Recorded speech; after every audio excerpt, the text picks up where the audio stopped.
कि आप छोले भटूरे खा के भी पेट अपना कम कर सकते हैं? देखिए, सुधीर जी कैसे लोगों के जीवन में कल्याण कर सकते हैं? जीवन का कल्याण केवल खाना खाने से होता है। डॉक्टर्स के पास जाते हैं या फिटनेस ट्रेनर के पास जाते हैं, जिम जाते हैं, तो मोस्ट ऑफ द टाइम हमको कहा जाता है कि आप अनाज मत खाइए। जी, मैं आपको बताता हूँ। पहली बात तो ये जितनी भी किताबों में चीजें लिखी गई हैं वो सब हाइपोथेटिकल हैं, फेक हैं। ये आप बहुत बड़ा चैलेंज कर रहे हैं। बिल्कुल, मुझे प्रूव करके दिखाए ना कोई भी। नट्स खाने के लिए हमें बचपन से बोला गया है, ड्राई फ्रूट्स खाने के लिए बचपन से बोला जाता है। कहा जाता है कि भैया 4 बादाम, हमारी माओ ने भी हमें खिलाया है और आज भी कहते हैं कि भाई 4 बादाम भिगो के रख दो और उसे दूध के साथ खा लो, दिमाग बढ़ता है। बादाम पहले तो हमारी भारतीय संस्कृति का कभी भी हिस्सा नहीं थे। बाकी रॉ प्रोटीन्स और इन सब चीजों के लिए भी मना कर रहे हैं, तो फिर आदमी प्रोटीन इंटेक के लिए क्या करेगा? आज की भागदौड़ भरी जिंदगी में लोग जिम जाते हैं। राइट। जब भागदौड़ जीवन में है तो बॉस जिम क्यों जा रहे हो? सो लॉन्ग लास्टिंग लाइफ, एक बढ़िया सामान्य शुद्ध जीवन जीने के लिए एक सिंपल आदमी को क्या रूटीन फॉलो करना चाहिए? वो है बिंदास खाओ, वजन घटाओ। दारू पीनी चाहिए या नहीं पीनी चाहिए? कोई प्रॉब्लम नहीं, अगर आपके जीवन में घुस गई है, हर चीज का आनंद लेना ही चाहिए। हमारा तो गुरु मंत्र है, जब भी खाओ पेट भर के खाओ। नमस्कार, मैं हूं ऋषभ अग्रवाल और आप देख रहे हैं युग चरण। हर कोई सेहतमंद रहना चाहता है, हर कोई सेहत को लेके काम कर रहा है, अपनी फिटनेस को लेके बहुत ज़्यादा काम कर रहा है, जिम जा रहा है, अच्छी चीज़ें खाने की कोशिश कर रहा है, लेकिन बावजूद उसके लगातार इस तरह की खबरें आती हैं जो हमको झकझोर कर रख देती हैं। अर्ली एज में हार्ट अटैक और तमाम बीमारियां अर्ली एज में लग जाती हैं। लेकिन सवाल ये उठता है कि इतनी फिटनेस और इतनी सारी चीज़ें करने के बावजूद भी हमको इस तरह की खबरें क्यों देखने को मिल रही हैं? कहीं पता लगता है कि दिल के डॉक्टर को ही दिल का दौरा पड़ गया, कहीं पता लगता है कि जिम करते करते कोई आदमी बेहोश हुआ और इस दुनिया को अलविदा कह गया। इन सारी चीज़ों के पीछे क्या फैक्ट है, क्या मिथ है? हम जो खा रहे हैं, क्या वो पैटर्न सही है? आजकल की आधुनिक भागदौड़ में हम जो चीज़ें खा रहे हैं, जो पैटर्न्स चल रहे हैं, मॉडर्न पैटर्न्स हमने सोशल मीडिया पे देख रखे हैं, उनको हम फॉलो करते हैं, लेकिन बावजूद इसके हमारे सामने इस तरह की खबरें आखिर क्यों आ रही हैं? कहीं हम कुछ गलती तो नहीं कर रहे हैं? इन्हीं सारी चीज़ों पे बात करने के लिए हमारे साथ मौजूद हैं एक ऐसे गेस्ट जिनकी थ्योरी बड़ी अलग है। मैं भी जानना चाहता हूँ उस थ्योरी को, और मुझे लगता है कि आप भी जब उस थ्योरी को समझेंगे तो शायद आपको भी हैरानी होगी, लेकिन बात सही है। सुधीर आस्टे जी हमारे साथ मौजूद हैं। सर, बहुत बहुत स्वागत है आज के इस पॉडकास्ट में। Thank you so much Rishabh ji, मुझे अपने इस पॉडकास्ट शो पे आमंत्रित करने के लिए और अपनी जो हमारे विचारधारा है उसको आपको और आपके जितने भी श्रोतागण हैं उन सबके साथ शेयर करने के लिए। बिल्कुल सुधीर सर, हमने आपकी थ्योरियाँ पढ़ी हैं, बहुत सारी थ्योरी है आपकी, और वो जब हम स्टडी करते हैं, पढ़ते हैं, रील्स में देखते हैं सोशल मीडिया पे, ऑब्वियसली आप बहुत ज़्यादा वायरल होते हैं, हम लोग रील्स में देखते रहते हैं जी। सो उसमें आपने बहुत सारी चीज़ों पे क्लेम किया है जी। आपका कहना है कि आप छोले भटूरे खाकर भी अपना पेट कम कर सकते हैं, फैट लॉस कर सकते हैं। आप नट्स को लेके आपकी अलग थ्योरी है, चाय को लेके अलग थ्योरी है, पानी को लेके बड़ी अलग थ्योरी है, क्योंकि आजकल तो एल्कलाइन का ज़माना है और सब लोग एल्कलाइन वाटर बना रहे हैं और कांजी का पानी बना के पी रहे हैं, लेकिन आपकी थ्योरी थोड़ी सी अलग रखती है। और जब वो थ्योरी हम सुनते हैं तो हम डॉक्टर पर भी शक करने लगते हैं कई बार। सो उस पे पूरी पे आपकी थ्योरी पे हम चर्चा करेंगे, लेकिन उससे पहले एक इंजीनियर होते हुए, मशीनों की जो है रखरखाव करते हुए, मशीनों को ठीक करते हुए कैसे ख्याल आया कि मुझे अब शरीरों को ठीक करना है, उसके बारे में बताइए। आपने एक कहावत सुनी होगी कि जब आपको कहीं ग्रो करना है कॉर्पोरेट लेवल में या जीवन के लेवल में, तो आपकी जो थिंकिंग है it has to be out of the box. सुना है ना, एक टर्मिनोलॉजी होती है out of the box thinking. हमारी जितने भी, जब मैं कॉर्पोरेट में था तो जितनी भी मीटिंग्स होती थी, you have to think out of the box.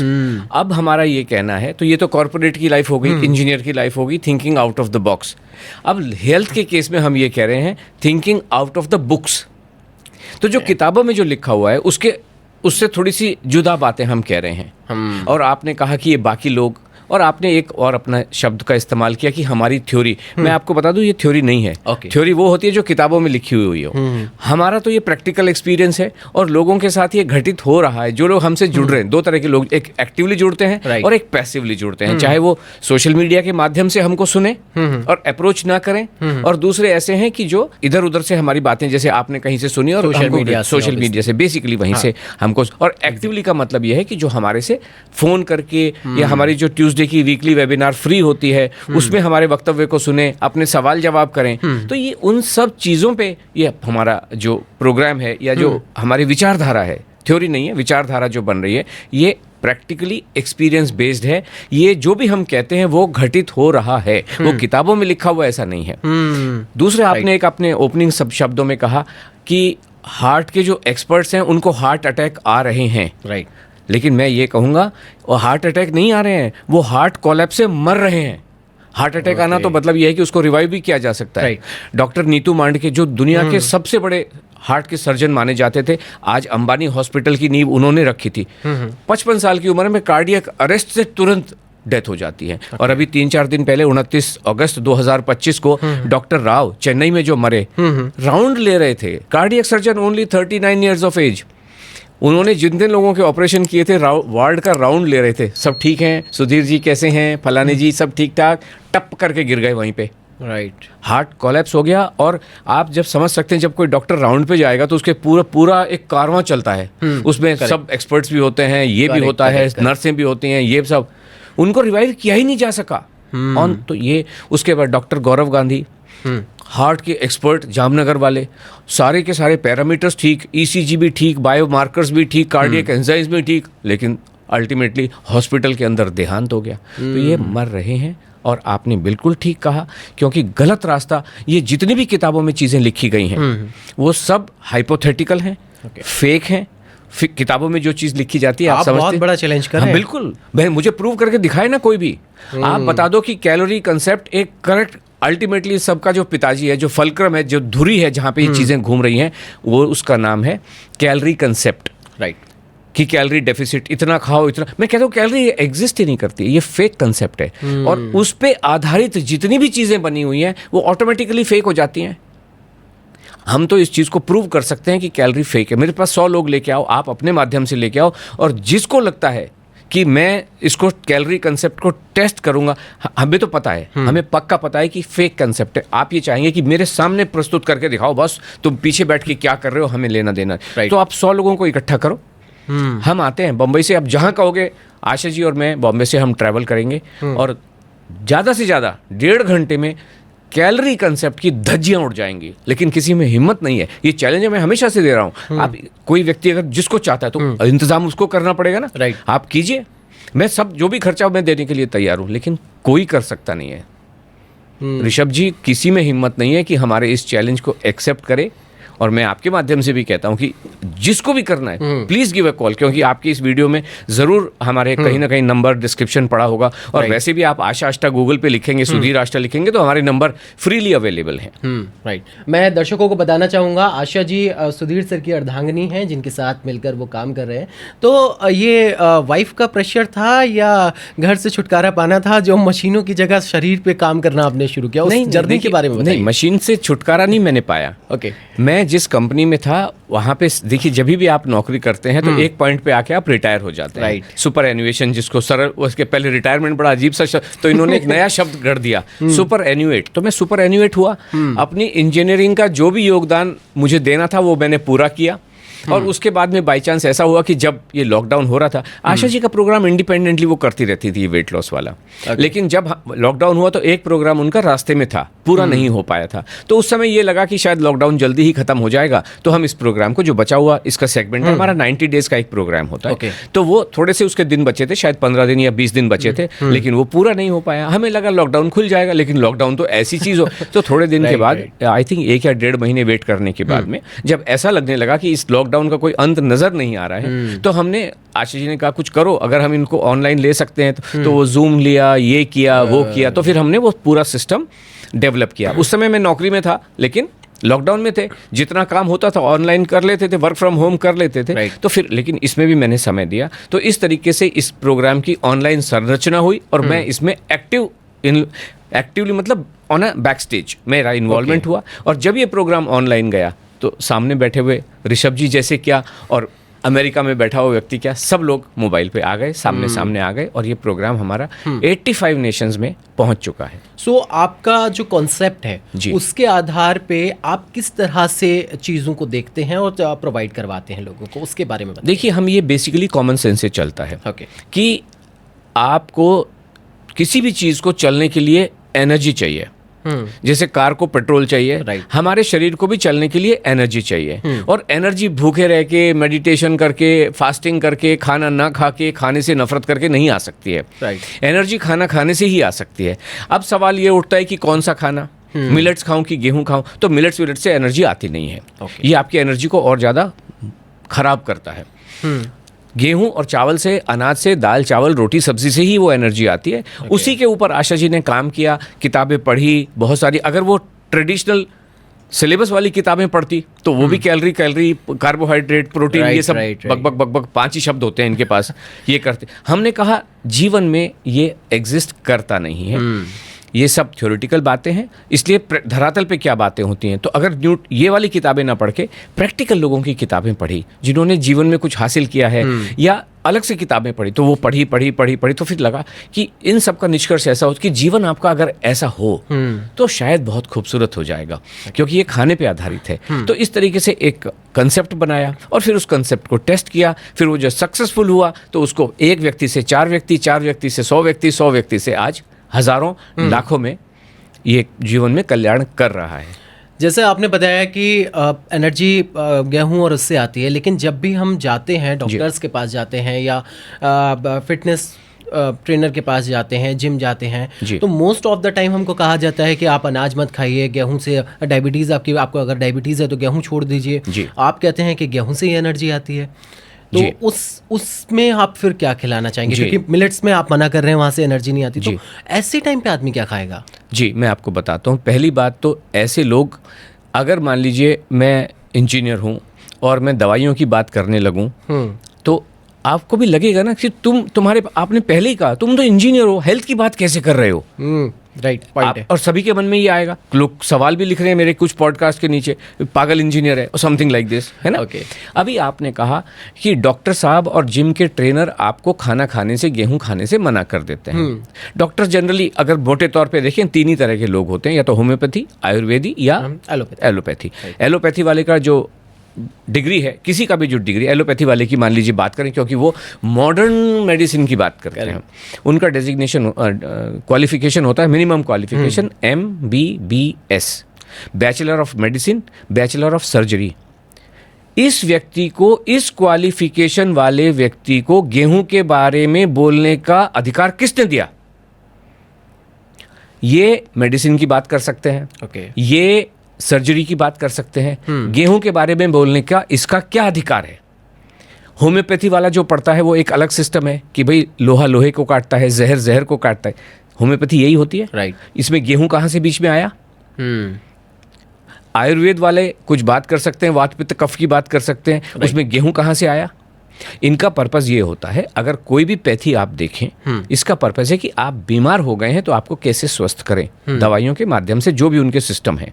ऐसा ही है, राइट। आपने फिटनेस ट्रेनर की बात की कि वो गेहूं खाने से मना करते हैं। फिटनेस ट्रेनर को गेहूं के बारे में किसने अधिकार दिया कि बात करें? आप फिटनेस वाले हैं, भाई जिम का मेरा पोस्चर ठीक है कि नहीं, मैं 5 किलो उठाऊं कि 7 किलो उठाऊं, 10 रिपीटेशन करूं कि 5 रिपीट, ऐसा ही बताया गया, राइट। अब ये जो लोग अपने ज्यूरिसडिक्शन से जब लक्ष्मण रेखा क्रॉस किया किसी भी व्यक्ति ने, तो क्या होता है? सारे लोगों का जीवन दूभर हो जाता है कि नहीं हो जाता है? लक्ष्मण जी का भी दूभर हुआ, रामचंद्र जी का भी दूभर हुआ, रावण का भी दूभर। एक व्यक्ति ने अपनी सीमा को पार किया, सीता जी ने लक्ष्मण रेखा को पार किया, और सारा जो विश्व है आड़ा तिरछा हो गया कि नहीं हो गया?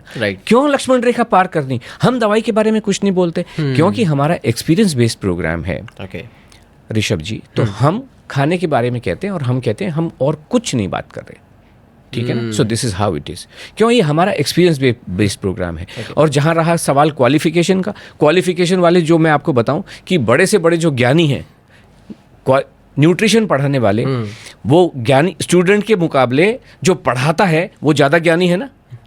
वो तो खुद ही 100-100 किलो के होते हैं। मैं जो कॉन्फ्रेंसेज अटेंड करता हूँ, चाहे एज पेपर प्रेजेंटर और as a delegate of the conference, तो ये ऊपर जो बैठे होते हैं, स्टेज के ऊपर जो बैठे होते हैं, जो जिसको आप जो भी मर्जी कहें, ये तो सारे चुनिंदा लोग हैं, पूरी दुनिया के, पूरे हिंदुस्तान के लोग वहाँ बैठे होते हैं, वो तो खुद ही 100-100 किलो के होते हैं। और अगर आप किसी कॉन्फ्रेंस का जो डेलीगेशन देखें तो न्यूट्रिशन की फैकल्टी में पढ़ने वाले स्टूडेंट्स होते हैं 70%। 30% मेरे जैसे लोग भी होते हैं जो प्रोफेशनल्स हैं, वो किसी भी लेवल के हों, लेकिन वो जो स्टूडेंट्स बैठे होते हैं वो खुद में 80-80, 100-100 किलो की होती हैं। अधिकतर ये जो पढ़ने वाले लोग हैं, आप मोटे तौर पे समझे 90% से ज़्यादा जो हैं वो महिलाएं होती हैं, वो खुद ही 80-80, 90-90। तो ये जो फैकल्टी पढ़ाने वाले लोग हैं, न्यूट्रिशन पढ़ाने वाले लोग हैं, ना तो खुद के जीवन में कल्याण कर सकते हैं, ना अपने स्टूडेंट्स के जीवन में कल्याण करते हैं, और फिर कहते हैं हम तो गुरु हैं। तो ये राइट जी। तो सुधीर जी कैसे लोगों के जीवन में कल्याण कर सकते हैं, उनके जीवन का कल्याण कर सकते हैं, उसके बारे में बताइए। जीवन का कल्याण केवल खाना खाने से होता है ऋषभ जी। पेट भर के ब्रेकफास्ट करो, पेट भर के लंच करो, पेट भर के डिनर करो, पेट भर के फ्रूट खाओ, और तो दिन में 5 बार आप पेट भर के आपको खाना खाना है। ओके। हमारे जो अच्छी सेहत के, अच्छे वेट के 3 गुरु मंत्र होते हैं। खूब खाओ, वजन घटाओ। खूब खाओ का मतलब है दिन में 5 बारी आपको खाना ही है। फिर कुछ लोग कहते हैं अच्छा तो थोड़ा थोड़ा खाना होता होगा, कि जैसे एक कहावत भी आपने सुनी होगी कि ब्रेकफास्ट करो राजा के जैसे, लंच करो प्रिंस के जैसे, और डिनर करो भिखारी के जैसे। हम कहते हैं कि सब चीज़ें आपको राजा की तरह करनी है। तो हमारा जो दूसरा गुरु मंत्र है अच्छी सेहत का, वो है भरपेट खाओ, वजन घटाओ। यानी कि जब भी आप कुछ खाना खाने बैठे, ब्रेकफास्ट करेंगे तो पेट भर के, गिनना नापना तोलना नहीं है, जितना मन करे पेट भर के खाओ। देन लंच पेट भर के, डिनर पेट भर के, फ्रूट पेट भर के, और स्नैक्स पेट भर के। 5 खाने, पाँचों के पाँचों पेट भर के, जितनी भूख है उतना खाना है। और तीसरा जो मंत्र है जो आपने कहा लोगों के जीवन में कल्याण करने के लिए, वो है बिंदास खाओ, वजन घटाओ। यानी कि जब आप खाने बैठे हो तो सोचना नहीं है कि मैं पराठा खा रहा हूँ, कि कुलचे खा रहा हूँ, कि जो पास्ता, पिज्ज़ा, हाका नूडल, पाव भाजी, गोलगप्पे, जो खाना है आजकल बड़ा चलता है मैदा मत खाइए, ये सूजी मत खाइए, या ये चीज़ें मत खाइए, ये अवॉइड करिए। अमूमन मैंने देखा है रेस्टोरेंट्स में बैठ के कि लोग छोले भटूरे खाते हैं या पूड़ी लेते हैं तो उसको नैपकिन से पहले कर लेते हैं, जब उसका तेल निकल जाता है तब वो खाते हैं, उसका टेस्ट बदल जाता है। जबकि आपकी थ्योरी ये कहती है कि आप छोले भटूरे खा के भी पेट अपना कम कर सकते हैं, आप वेट लूज कर सकते हैं। देखिए, ये हमारा कहना नहीं है। ओके। हम ये कह रहे हैं कि हमारे जो मेरे भी वक्तव्य हैं वो थ्योरेटिकल नहीं है कि मैं एक किसी इन्फ्लुएंसर की तरह। इन्फ्लुएंसर से इन्फ्लुएंस कौन होता है? जिसका जो मेंटल लेवल है थोड़ा सा वीक होता है, वो इन्फ्लुएंस होता है। मैं तो इन्फ्लुएंस नहीं हो रहा किसी से। करेक्ट भाई, आज अगर आप कहें किताबों में करोड़ों लोग बैठे हैं जो कैलोरी की बात कर रहे हैं, हम तो इन्फ्लुएंस नहीं हो रहे, हम मानते हैं कि नहीं है। अब ये जो इन्फ्लुएंस हो रहे हैं, इन कहीं ना कहीं तो वीक होंगे। और धनिया का पानी पीना चाहिए तो धनिया का पानी पीना शुरू कर दिया। राइट। और वो इन्फ्लुएंसर तो बक बक करके, वन साइडेड बक बक करके चल दिया।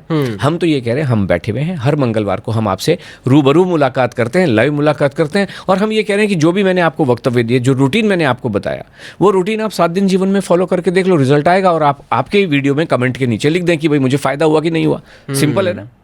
Right. So this is how it is. तो इसलिए आप जीवन में नॉर्मल रहें।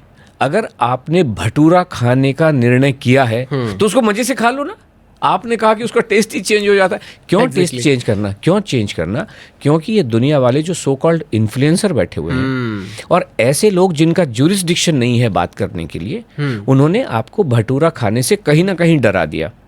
आप देखो 24 घंटे भटूरा खाओगे तो एक प्रॉब्लम है, बट भटूरा कौन 24 घंटे खा रहा है बैठा हुआ? मुझे बताइए कौन खा रहा है? कोई नहीं खा रहा। वंस इन अ वाइल, हफ्ते में एक दिन जब आपको इंडल्जेंस करने का मन है तो आप जाओगे, कभी भटूरा खाओगे, कभी पिज्ज़ा खाओगे, कभी जो मोमोज खाओगे। ऐसा ही है ना? करेक्ट।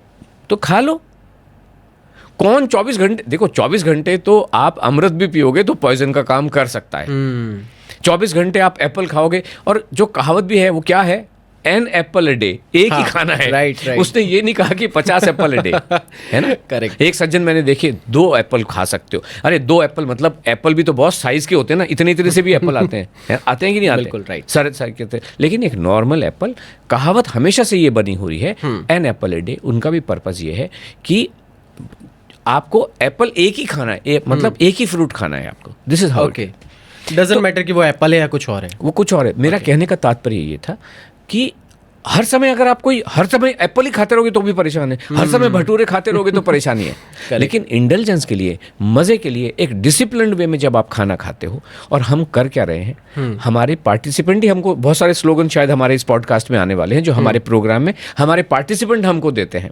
ओके। तो उसमें उन्होंने कहा खाना वही, तरीका सही। मैं तो आपको कुछ खिला नहीं रहा ना, अलग से नहीं खिला, आपका मनपसंद खाना खाने को कह रहा हूं मैं आपसे। जीवन में जो चीज़ें गलत घुस गई हैं तो वो मैं उनको निकाल के बाहर करते हैं, लेकिन जो खाना चाहिए अब मान लीजिए हम कहते हैं कि भटूरे में कोई प्रॉब्लम नहीं है, बट उसको खाने का सही तरीका क्या है वो हम आपको बता देते हैं। बताते नहीं हैं, जो लोग हमारे पास आते हैं वो एक्सपीरियंस करते हैं, हम बताते हैं, फिर वो एक्सपीरियंस करते हैं और बताते हैं, मज़ा आ गया। तो खाना तो वही है, पास्ता पिज़्ज़ा हाका नूडल। देखिए पिज़्ज़ा भी कुछ नहीं है, रोटी के ऊपर सब्जी लगाई, बेक कर दिया, वो पिज़्ज़ा है। तो रोटी सब्जी, हर खाना दुनिया का रोटी सब्जी दाल चावल की कैटेगरी से बाहर नहीं होता है। एग फिश चिकन भी इसमें इंक्लूडेड होते हैं। जब हम दाल चावल कह रहे हैं इसका मतलब एग फिश चिकन आपका जो मनपसंद खाना है वो।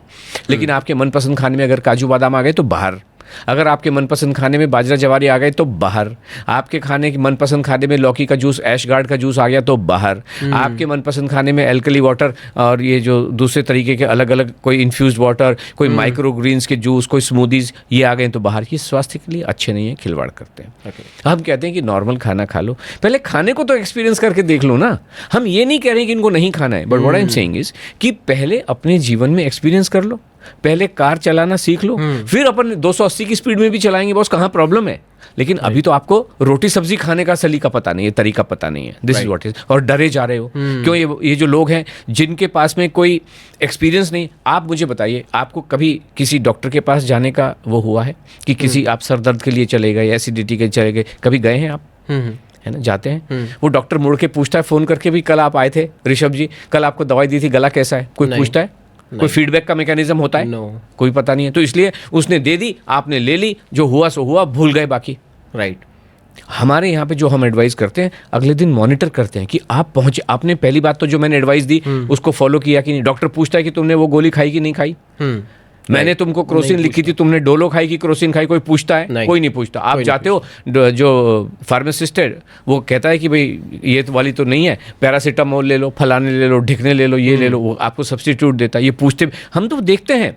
मैंने जो आपको एडवाइस किया कि आज ब्रेकफास्ट में ऋषभ जी आपको आलू के पराठे खाने हैं पेट भर के, आपने खाए कि नहीं, हम मॉनिटर करते हैं।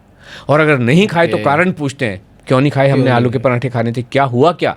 हमने कहा था कि आप आलू के पराठे 8 बजे खा रहे हो, आप तो 10 बजे खा रहे हो, क्यों खा रहे हो 10 बजे? इतना स्ट्रिक्टली नहीं पूछते, मोहब्बत से पूछते क्योंकि वो पूछा पाछी का काम आशा जी का है, जो बहुत ही डिसेंट, बहुत ही ऐसी महिला है। So this is how it is. और ये क्योंकि हमारा रेगुलर इंटरेक्शन चलता है, इसलिए मुझे पता चलता है कि आलू के पराठे से आपने दिन भर आज खाना खाया, पेट भर के खाया, अगले दिन मैं पूछूंगा वजन कितना रहा भाई, तो आप बताएंगे ना कि 3 किलो मेरा वजन कम हो गया एक दिन में, बताएंगे कि नहीं बताएंगे? राइट। बस हमें पता चल जाता। और वही चीज़ें हम आपके माध्यम से या अलग अलग जगह पे हम, this is what we are sharing, जो हमारे पार्टिसिपेंट्स को बेनिफिट हो रहे हैं वो हम शेयर कर देते हैं। तो इसलिए ये थ्योरी नहीं है, ये एक्चुअल अचीवमेंट्स एग्जिस्ट कर रहे हैं। जी। सो आपने जैसे अभी टाइमिंग की बात की कि 8 बजे और 10 बजे में, क्या टाइमिंग का रोल बहुत बड़ा रहता है किसी भी फूड को खाने में, इनटेक करने में? ओके। स्कूल जब आप जाते थे तो नॉर्मली मान लीजिए स्कूल 8 बजे का होता है और आप 7:15 बजे पहुंचे तो क्या होता था? डोर बंद हो जाता था, गेट स्कूल बंद हो जाता था। और उसी को ये अगर आप 10-12 दिन कर दिया तो इसका पर्पज़ ये होता था कि भाई ऋषभ जो है ना बहुत ही इनडिसिप्लिन्ड व्यक्ति है। Discipline is always connected to time, always connected to time. तो या तो आप डिसिप्लिन्ड हैं या नहीं हैं। आज दफ्तरों का टाइम मान लीजिए 10 बजे है और अगर आप 10 बजे नहीं पहुंचे तो आप इनडिसिप्लिन्ड माने जाते हैं। 15 मिनट तक का थोड़ा बहुत तो उसमें वो होता है, मार्जिन होता है, लेकिन अदरवाइज नहीं होता है। और दफ्तर का टाइम डिसिप्लिन क्यों ज़रूरी है? क्योंकि तभी ग्रोथ होती है। ग्रोथ होने के लिए डिसिप्लिन बहुत ज़रूरी है। नेचर का भी डिसिप्लिन होता है। दिसंबर के महीने में मैंगो नहीं आते हैं। क्यों नहीं आते हैं? क्योंकि ईश्वर ने प्रकृति का निर्माण भी एक डिसिप्लिन के तरीके से किया है। तो हमारा भी ये मानना है कि जीवन में डिसिप्लिन होना बहुत ज़रूरी है। और डिसिप्लिन का मतलब एक ही है कि आप किस समय पे क्या कर रहे हो। आप, लेकिन इस डिसिप्लिन में क्या है कि आप निर्धारित करते हो, आप अपने प्रोफेशन को जानते हैं, समझते हैं। आप पत्रकारिता में हैं कि तो आपको ये है कि भाई मेरी ड्यूटी 12 बजे तक है तो मैं 8 बजे उठूंगा, तो उठ जाओ। लेकिन फिर आपको उस पर स्टिक करना पड़ेगा कि मैं 8 बजे उठ रहा हूँ तो हर दिन 8 बजे उठूंगा। एक दिन ऐसा नहीं, एक दिन 4 बजे उठ के बैठे हो, मेडिटेशन कर रहे हो, एक दिन उठ के 10 बजे उठे हो, नाश्ता कर रहे हो नहीं कर। हम ये कह रहे हैं हर चीज़ आप निर्धारित कीजिए और देन फॉलो दैट टाइमिंग।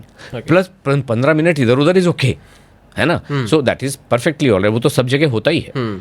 तो हमारा जो प्रोग्राम है प्राइमरीली आपको डिसिप्लिन्ड वे में खाना खाने के लिए, जीवन चलाने, रूटीन और कुछ भी नहीं होता है ना। Right. समय से आप जो काम कर लें वही डिसिप्लिन है। फिर आपकी बॉडी भी डिसिप्लिन से काम करने लग जाती है। Right. हम इसको ये कहते हैं कि कंसिस्टेंटली इनकंसिस्टेंट आपको होना है। Consistency with respect to the time. अगर आपने सोचा कि मैं 8 बजे ब्रेकफास्ट करूंगा या करूंगी, तो हर दिन आपको 8 बजे करना है। ओके। लंच आपने सोचा कि मैं 2 बजे, टाइमिंग हर किसी के लिए अलग अलग हो सकता है, वो अपना डिसाइड करें। ओके, आप अपना डिसाइड करें। अभी जैसे जैन समाज से कुछ लोग आते हैं, कुछ लोगों ने अपने भी कुछ धारणाएं बना रखी हैं कि हम सूर्यास्त से पहले खाना खाएंगे, तो खा लो। लेकिन ऐसा नहीं कि एक दिन यहाँ खा लिया, एक दिन वहाँ खा लिया, एक दिन ऐसा नहीं है। ऐसा नहीं करना है। अब सूर्यास्त का भी टाइम मान लीजिए समय के साथ बदलता है, 1 घंटे का फर्क हो जाता है। Then you stick to the time. जो भी आपको एवरेज करके चलना है वहाँ पे आप लीजिए कि मैं 7 बजे खाऊंगा या खाऊंगी या 6:30 बजे, तो you stick to that time, बस दैट्स ऑल। और इनकंसिस्टेंट, ये तो कंसिस्टेंसी हो गई with respect to time. Inconsistency का मतलब क्या है? आप दाल चावल रोटी सब्जी खा रहे हो, तो सुबह अलग दाल, शाम को अलग दाल, आइटम अलग अलग होने चाहिए। रोटी और चावल तो वही रहेंगे, वो तो चेंज नहीं हो सकता है। बट देन आपकी सब्जी बदल बदल के खाइए, फ्रूट बदल बदल के खाइए, और दाल बदल बदल के खाइए। ओके, तो this is what we are advising. Okay. आप एक फूड के लिए बोल रहे हैं, आप भी, डॉक्टर्स भी रिकमेंड करते हैं, आप भी कह रहे हैं खाली पेट सेब खाने के लिए डॉक्टर्स रिकमेंड करते हैं। और ये प्रोसेस जो है ये हमारी हेल्थ पे क्या इम्पैक्ट करता है? देखिए, फ्रूट का तो समावेश आपके जीवन में होना चाहिए, ये आप सभी समझते हैं, और इसमें कोई भी दो राय नहीं है। नाउ द क्वेश्चन इज, खाना वही तरीका सही जो हमारा है, तो अब फ्रूट खाने का क्या सही तरीका होता है, और ये हमने एक्सपीरियंस के माध्यम से जाना है। बहुत सारे लोग कहते हैं फ्रूट तो खाते हैं, लेकिन मैं एक बार में 3 फ्रूट रखता हूँ या 5 फ्रूट रखते हैं, या कुछ लोग आगे चले जाते हैं और बड़ी सुंदर सा शब्द बोलते हैं, आपको रेनबो कलर्स खाने चाहिए, 7 कलर अपने खाने में समावेश करना। तो हम कहते हैं 7 तो करो, लेकिन एक ही बार में 7 नहीं करने हैं ना। 7 दिन में 7 फ्रूट आप खाओ ना अलग अलग। आपने एक दिन ड्रैगन फ्रूट खा लिया, एक दिन आपने केला खा लिया, एक दिन आपने एप्पल खा लिया, एक दिन आपने मैंगो खा, something like this. So this what we are saying. और जब आप फ्रूट खाने बैठो ना, तो पेट भर के खा लो। हमारा तो गुरु मंत्र है, जब भी खाओ पेट भर के खाओ। तो आपका फ्रूट का एक समय होता है, जो हमारे केस में ये होता है कि आपका जो ब्रेकफास्ट है उससे 2.5 घंटे के बाद या 2 घंटे के बाद, जहाँ पे भी आपको उचित लगता है वहाँ पे एक फ्रूट खा लीजिए। सिंगल फ्रूट खाएंगे, पेट भर के खाएंगे, छील के खाएंगे, और जितना खाना चाहो उतना खाएंगे। कम से कम 200 ग्राम। 200 ग्राम क्यों? क्योंकि 1 Apple a day keeps the doctor away. तो ये एक एप्पल का वेट कितना होता है? लगभग 200 ग्राम। तो इसलिए हम कहते हैं 200 ग्राम खा लो। ज़्यादा खाना है तो खा लो, बट कम से कम 200 ग्राम आपको खाना चाहिए। एक एप्पल के वेट के बराबर आपको खाना चाहिए। ओके, सो आपने अभी जिक्र किया कि छील कर खाना चाहिए, जबकि रिकमेंड कुछ लोग ये करते हैं, और सोशल मीडिया पे भी हम लोगों के पास थ्योरी आती है कि भाई उसमें फाइबर होता है, छील के नहीं खाना चाहिए। खीरे को आपने छील दिया तो उसका फाइबर चला गया, एप्पल को छील दिया तो फाइबर चला गया उसमें से, और उसमें जो है फाइबर निकल गया, अब कोई फायदा नहीं है आपका खाने का। तो इसके पीछे का क्या कॉन्सेप्ट है? थैंक यू सो मच, ये इतना खूबसूरत सवाल उठाने के लिए ऋषभ जी। जिसने भी इन्फ्लुएंसर ने ये बात कही है ना कि छिलके में फाइबर होता है, बहुत बेनिफिशियल होता है, तो उनको प्लीज़ कहिए, मुझे तो पता नहीं कहाँ ये ऐसे इन्फ्लुएंसर मिलते हैं कि पाइनएप्पल को भी छिलके के साथ खाए और तरबूज को भी छिलके के साथ खाए, क्योंकि छिलके में बहुत फाइबर है। ठीक है, do you agree with this? तो आपकी फिलॉसफी यहाँ अलग। अब मतलब कि एप्पल के छिलके में तो फाइबर है, लेकिन तरबूज के छिलके में फाइबर नहीं है, पपीते के छिलके में फाइबर नहीं है, केले का तो कुछ लोग खा लेते होंगे। मान लीजिए मैं भी कभी कभी केला खा लेता हूँ छिलके के साथ ही, कौन छिलेगा, खा लिया, दैट इज ओके। मैंगो भी छिलका तो कभी कभी मैं चला ही जाता है, सो दैट इज। बट मैं ये कह रहा हूँ, नॉर्मल वे में आपका वो चला गया एक अलग बात है, बट कौन छिलका खाता है? खा रहे हो तो खरबूजे का छिलका क्यों नहीं खाते हो? ड्रैगन फ्रूट का खाओ ना छिलका।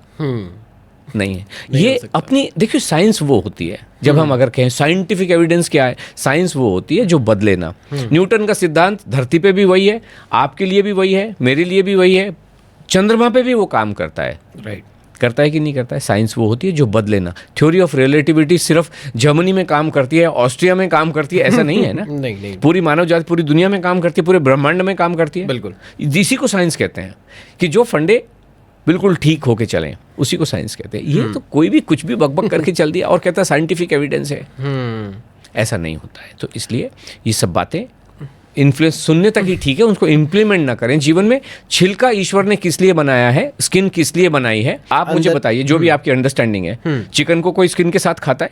नहीं। क्यों नहीं खाता? क्यों? उसमें फाइबर नहीं है। स्किन इसलिए बनाई है, छिलका इसलिए बनाया है कि बाहर का कोई अटैक हो, माइक्रोबियल अटैक हो, कोई भी लोकस्ट का अटैक हो, तो जो फ्रूट है वो सलामत रहे। ओके। और फंडामेंटली जो बीज है, इसीलिए बीज सेंटर में होते हैं। राइट। पल्प होता है, फिर छिलका होता है कि जिससे बीज प्रोटेक्टेड रहे और उस जिससे कि प्रकृति का निर्माण हो सके। तो ये सारा फंडा उसके हिसाब से बना हुआ है। छील के पील, एक लेडी हमारे मंगलवार को, मैंने क्या कहा आपसे, ये सारी चीज़ें एक्सपीरियंस बेस्ड हैं। एक लेडी आई जो हमारे साथ जुड़ी नहीं, मतलब हमारी फीस देके जो प्रोग्राम होता है उसमें नहीं आई, मंगलवार की वेबिनार में या मेरे वक्तव्य सुन के उन्होंने आई और मैंने कहा कि आपकी बात सुन के मैंने छिलका छील के खाना शुरू किया। मेरे को जो हर समय एसिडिटी और ये परेशानियां जो बनी रहती थी, ब्लोटिंग की, एसिडिटी की, बर्पिंग की, वो सब ठीक हो गई। और it doesn't take long time, 3 दिन, ज़्यादा से ज़्यादा 7 दिन आपको। और मैं ये कह रहा हूँ कि मेरी बात मत मानो, लेकिन जस्ट टू टेस्ट इट 7 दिन तो करके देख सकते हो। राइट। कोई भी कर सकते हैं, कोई भी कर सकता है। Right. 7 दिन करके देख लो, आपको खुद ही कारण मिलेगा, राज मिलेगा। और आपके यहाँ पे वीडियो के नीचे कमेंट करके बोले कि भाई मैंने फॉलो किया। और उसके बाद में इंटेलिजेंस क्या होती है कि आप दूसरे के व्यू पॉइंट को ग्रहण करना चाहिए। मुझे उठा के गालियां देना शुरू करने, आपके चैनल पे उल्टे सीधे कमेंट करने से कुछ नहीं होगा। हम तो जीवन को सरल बना रहे हैं कि भाई आप पील कर लीजिए एप्पल को, उतना ही कह रहे हैं ना, छिलकों को पील। तो 7 दिन करके देख लो और नीचे आके कमेंट लिख दो कि मैंने खाया और मुझे बहुत अच्छा लगा। नहीं लग रहा है तो बोलो कि कोई फ़र्क नहीं पड़ा, तो खाते रहो, क्या फ़र्क पड़ता है। ओके। सो हेल्थ के लिए सुधीर सर, नट्स खाने के लिए हमें बचपन से बोला गया है, ड्राई फ्रूट्स खाने के लिए बचपन से बोला जाता है। कहा जाता है कि भैया 4 बादाम, हमारी माओ ने भी हमें खिलाया है और आज भी कहते हैं कि भाई 4 बादाम भिगो के रख दो और उसे दूध के साथ खा लो, दिमाग बढ़ता है। लेकिन आप जो कहते हैं वो बिल्कुल डिफरेंट है, उसके बारे में ज़रा बताइए। बादाम पहले तो हमारी भारतीय संस्कृति का कभी भी हिस्सा नहीं थे। ओके। दूसरा, आपने शब्द कहा बादाम। नाउ अभी कुछ ये कहते हैं कि भाई ये तो हमारे ग्रंथों में लिखा हुआ है। अभी ग्रंथों में लिखा हुआ है, वो तो संस्कृत भाषा में लिखा होगा। संस्कृत भाषा में आपको भी पता होगा, कबीर दास जी का एक दोहा है। उस दोहे के हिसाब से ये होता है कि भाई आप धतूरे को भी कनक बोलते हैं, राइट। आप सोने को भी कनक बोलते हैं, राइट। और गेहूं को भी कनक बोलते हैं। तो कबीर दास जी ने ये कहा कि धतूरे को कनक कहने से उसका गहना तो नहीं बना सकते हो आप। नहीं। तो किसी भी चीज़ का कोई नाम दे देने से कोई फर्क पड़ता है क्या? अभी बादाम भारतीय संस्कृति का कभी भी हिस्सा हुआ नहीं। लेकिन आप कहिए लिखा थे, लेकिन ये तो लिखा हुआ है, हमारे वेदों में लिखा है, उपनिषदों में लिखा हुआ है। मैं ये कहता हूँ, आपने एक गाना सुना है कभी, हमारे दर्शकों ने भी ज़रूर सुना होगा, काचा बादाम। हाँ, सुना है, बहुत वायरल हुआ था। राइट। उसमें वो जो सज्जन हैं जो गाना गा रहे हैं, वो किस चीज़ को बादाम बोल रहे हैं? मूंगफली को। फिर that is what I am saying. आपकी माताजी ने या जिसने भी सुना, क्योंकि वेस्टर्न वर्ल्ड ने अमेरिका में बादाम हो रहा है उसको बेचना है, तो उसने बादाम के नाम से आलमंड को इंट्रोड्यूस कर दिया और सबको लगा ये बादाम। मैं कहता हूँ मूंगफली खानी है आपको बॉस। बादाम, ये जो सो कॉल्ड आलमंड है, ये नहीं खाना है। हिंदुस्तान में होता नहीं था, होना पॉसिबल नहीं है। हमारी जितनी भी भारतीय संस्कृति है, जिसको प्राचीन संस्कृति कहा जाता है, वो तो नदियों के किनारे हुई है। गंगा के किनारे, कृष्णा के किनारे, गोदावरी के किनारे, यमुना के किनारे, ताप्ती के किनारे, इंडस के किनारे हुई है। तो ऐसे उपजाऊ जमीन में बादाम हो ही नहीं सकता है। थोड़ा बहुत बादाम हो सकता है समय के साथ अफगानिस्तान में या कश्मीर में लगा लिया हो, बहुत ठंडे प्रदेश जो हैं, लेकिन नॉर्मल जो हमारी संस्कृति थी उसमें ये नहीं हो सकता। ये भारत की संस्कृति का कभी भी हिस्सा नहीं थे। अब तो ये तो हो गई एक बात। राइट। दूसरी चीज़, बादाम ड्राई फ्रूट नहीं है। किशमिश ड्राई फ्रूट हो सकती है, बादाम ड्राई फ्रूट नहीं है। इसके भी सिग्निफिकेंस, हिस्टोरिकल कारण रहे हैं कि आपने अंगूर को किशमिश बनाया क्यों? भाई कोई कारण होगा तब तो बनाया। करेक्ट। इसलिए बनाया क्योंकि पुराने ज़माने में यातायात के साधन होते नहीं थे। नासिक में किशमिश अंगूर उगता है और खाना है, मान लीजिए इलाहाबाद वाले को या प्रयागराज वाले को, और वहाँ से बैलगाड़ी में चलेगा, खटर खटर, 10 दिन के बाद वो अंगूर चला। आप मुझे बताइए सामान्य ज्ञान से, वो अंगूर बचेगा क्या? नहीं। सड़ जाएगा कि नहीं सड़ जाएगा? क्योंकि उसमें पानी का कंटेंट होता है, इसलिए वो सड़ जाता है। पानी खुद भी सड़ जाता है और जहाँ पे भी होता है वहाँ भी सड़ता है कि नहीं सड़ता है? राइट। तो ये किसान भी बुद्धिमान है, उसको भी अपना जो वहाँ के आसपास इलाकों ने खा लिया तो खा लिया, लेकिन हर व्यक्ति का ये होता है कि अपने रेवेन्यूज़ को ग्रो करूँ। राइट। तो इसलिए उसको वो अंगूर पूरी दुनिया में बेचने हैं। यातायात के साधन है नहीं, तो उनको भी ये पता है कि अगर इसका पानी मैंने सुखा दिया और इसको ड्राई कर दिया तो ये उसके बाद में सड़ेगा नहीं, और बैलगाड़ी में 10 दिन में पहुंचे तो पहुंचा दिया, इसलिए वो ड्राई किया गया। और यहाँ जहाँ पे ये पहुंचा, मान लीजिए प्रयागराज में पहुंचा, प्रयागराज के जो लोग थे वो भी बुद्धिमान थे, उनको पता है इसका पानी निकल चुका है, इसके अंदर जो कॉन्सेंट्रेशन हो गया है न्यूट्रिएंट्स का, वो स्वास्थ्य के लिए डैमेजिंग है। इसलिए वो बुद्धिमान व्यक्ति उसको पानी में भिगो देते थे, रात भर भिगोते थे, सुबह वो किशमिश अंगूर बन जाती थी, फिर उस अंगूर को खाते थे। आज लोग कहते हैं ड्राई फ्रूट को भिगोना चाहिए, लेकिन कारण पता नहीं है कि क्यों भिगोना चाहिए।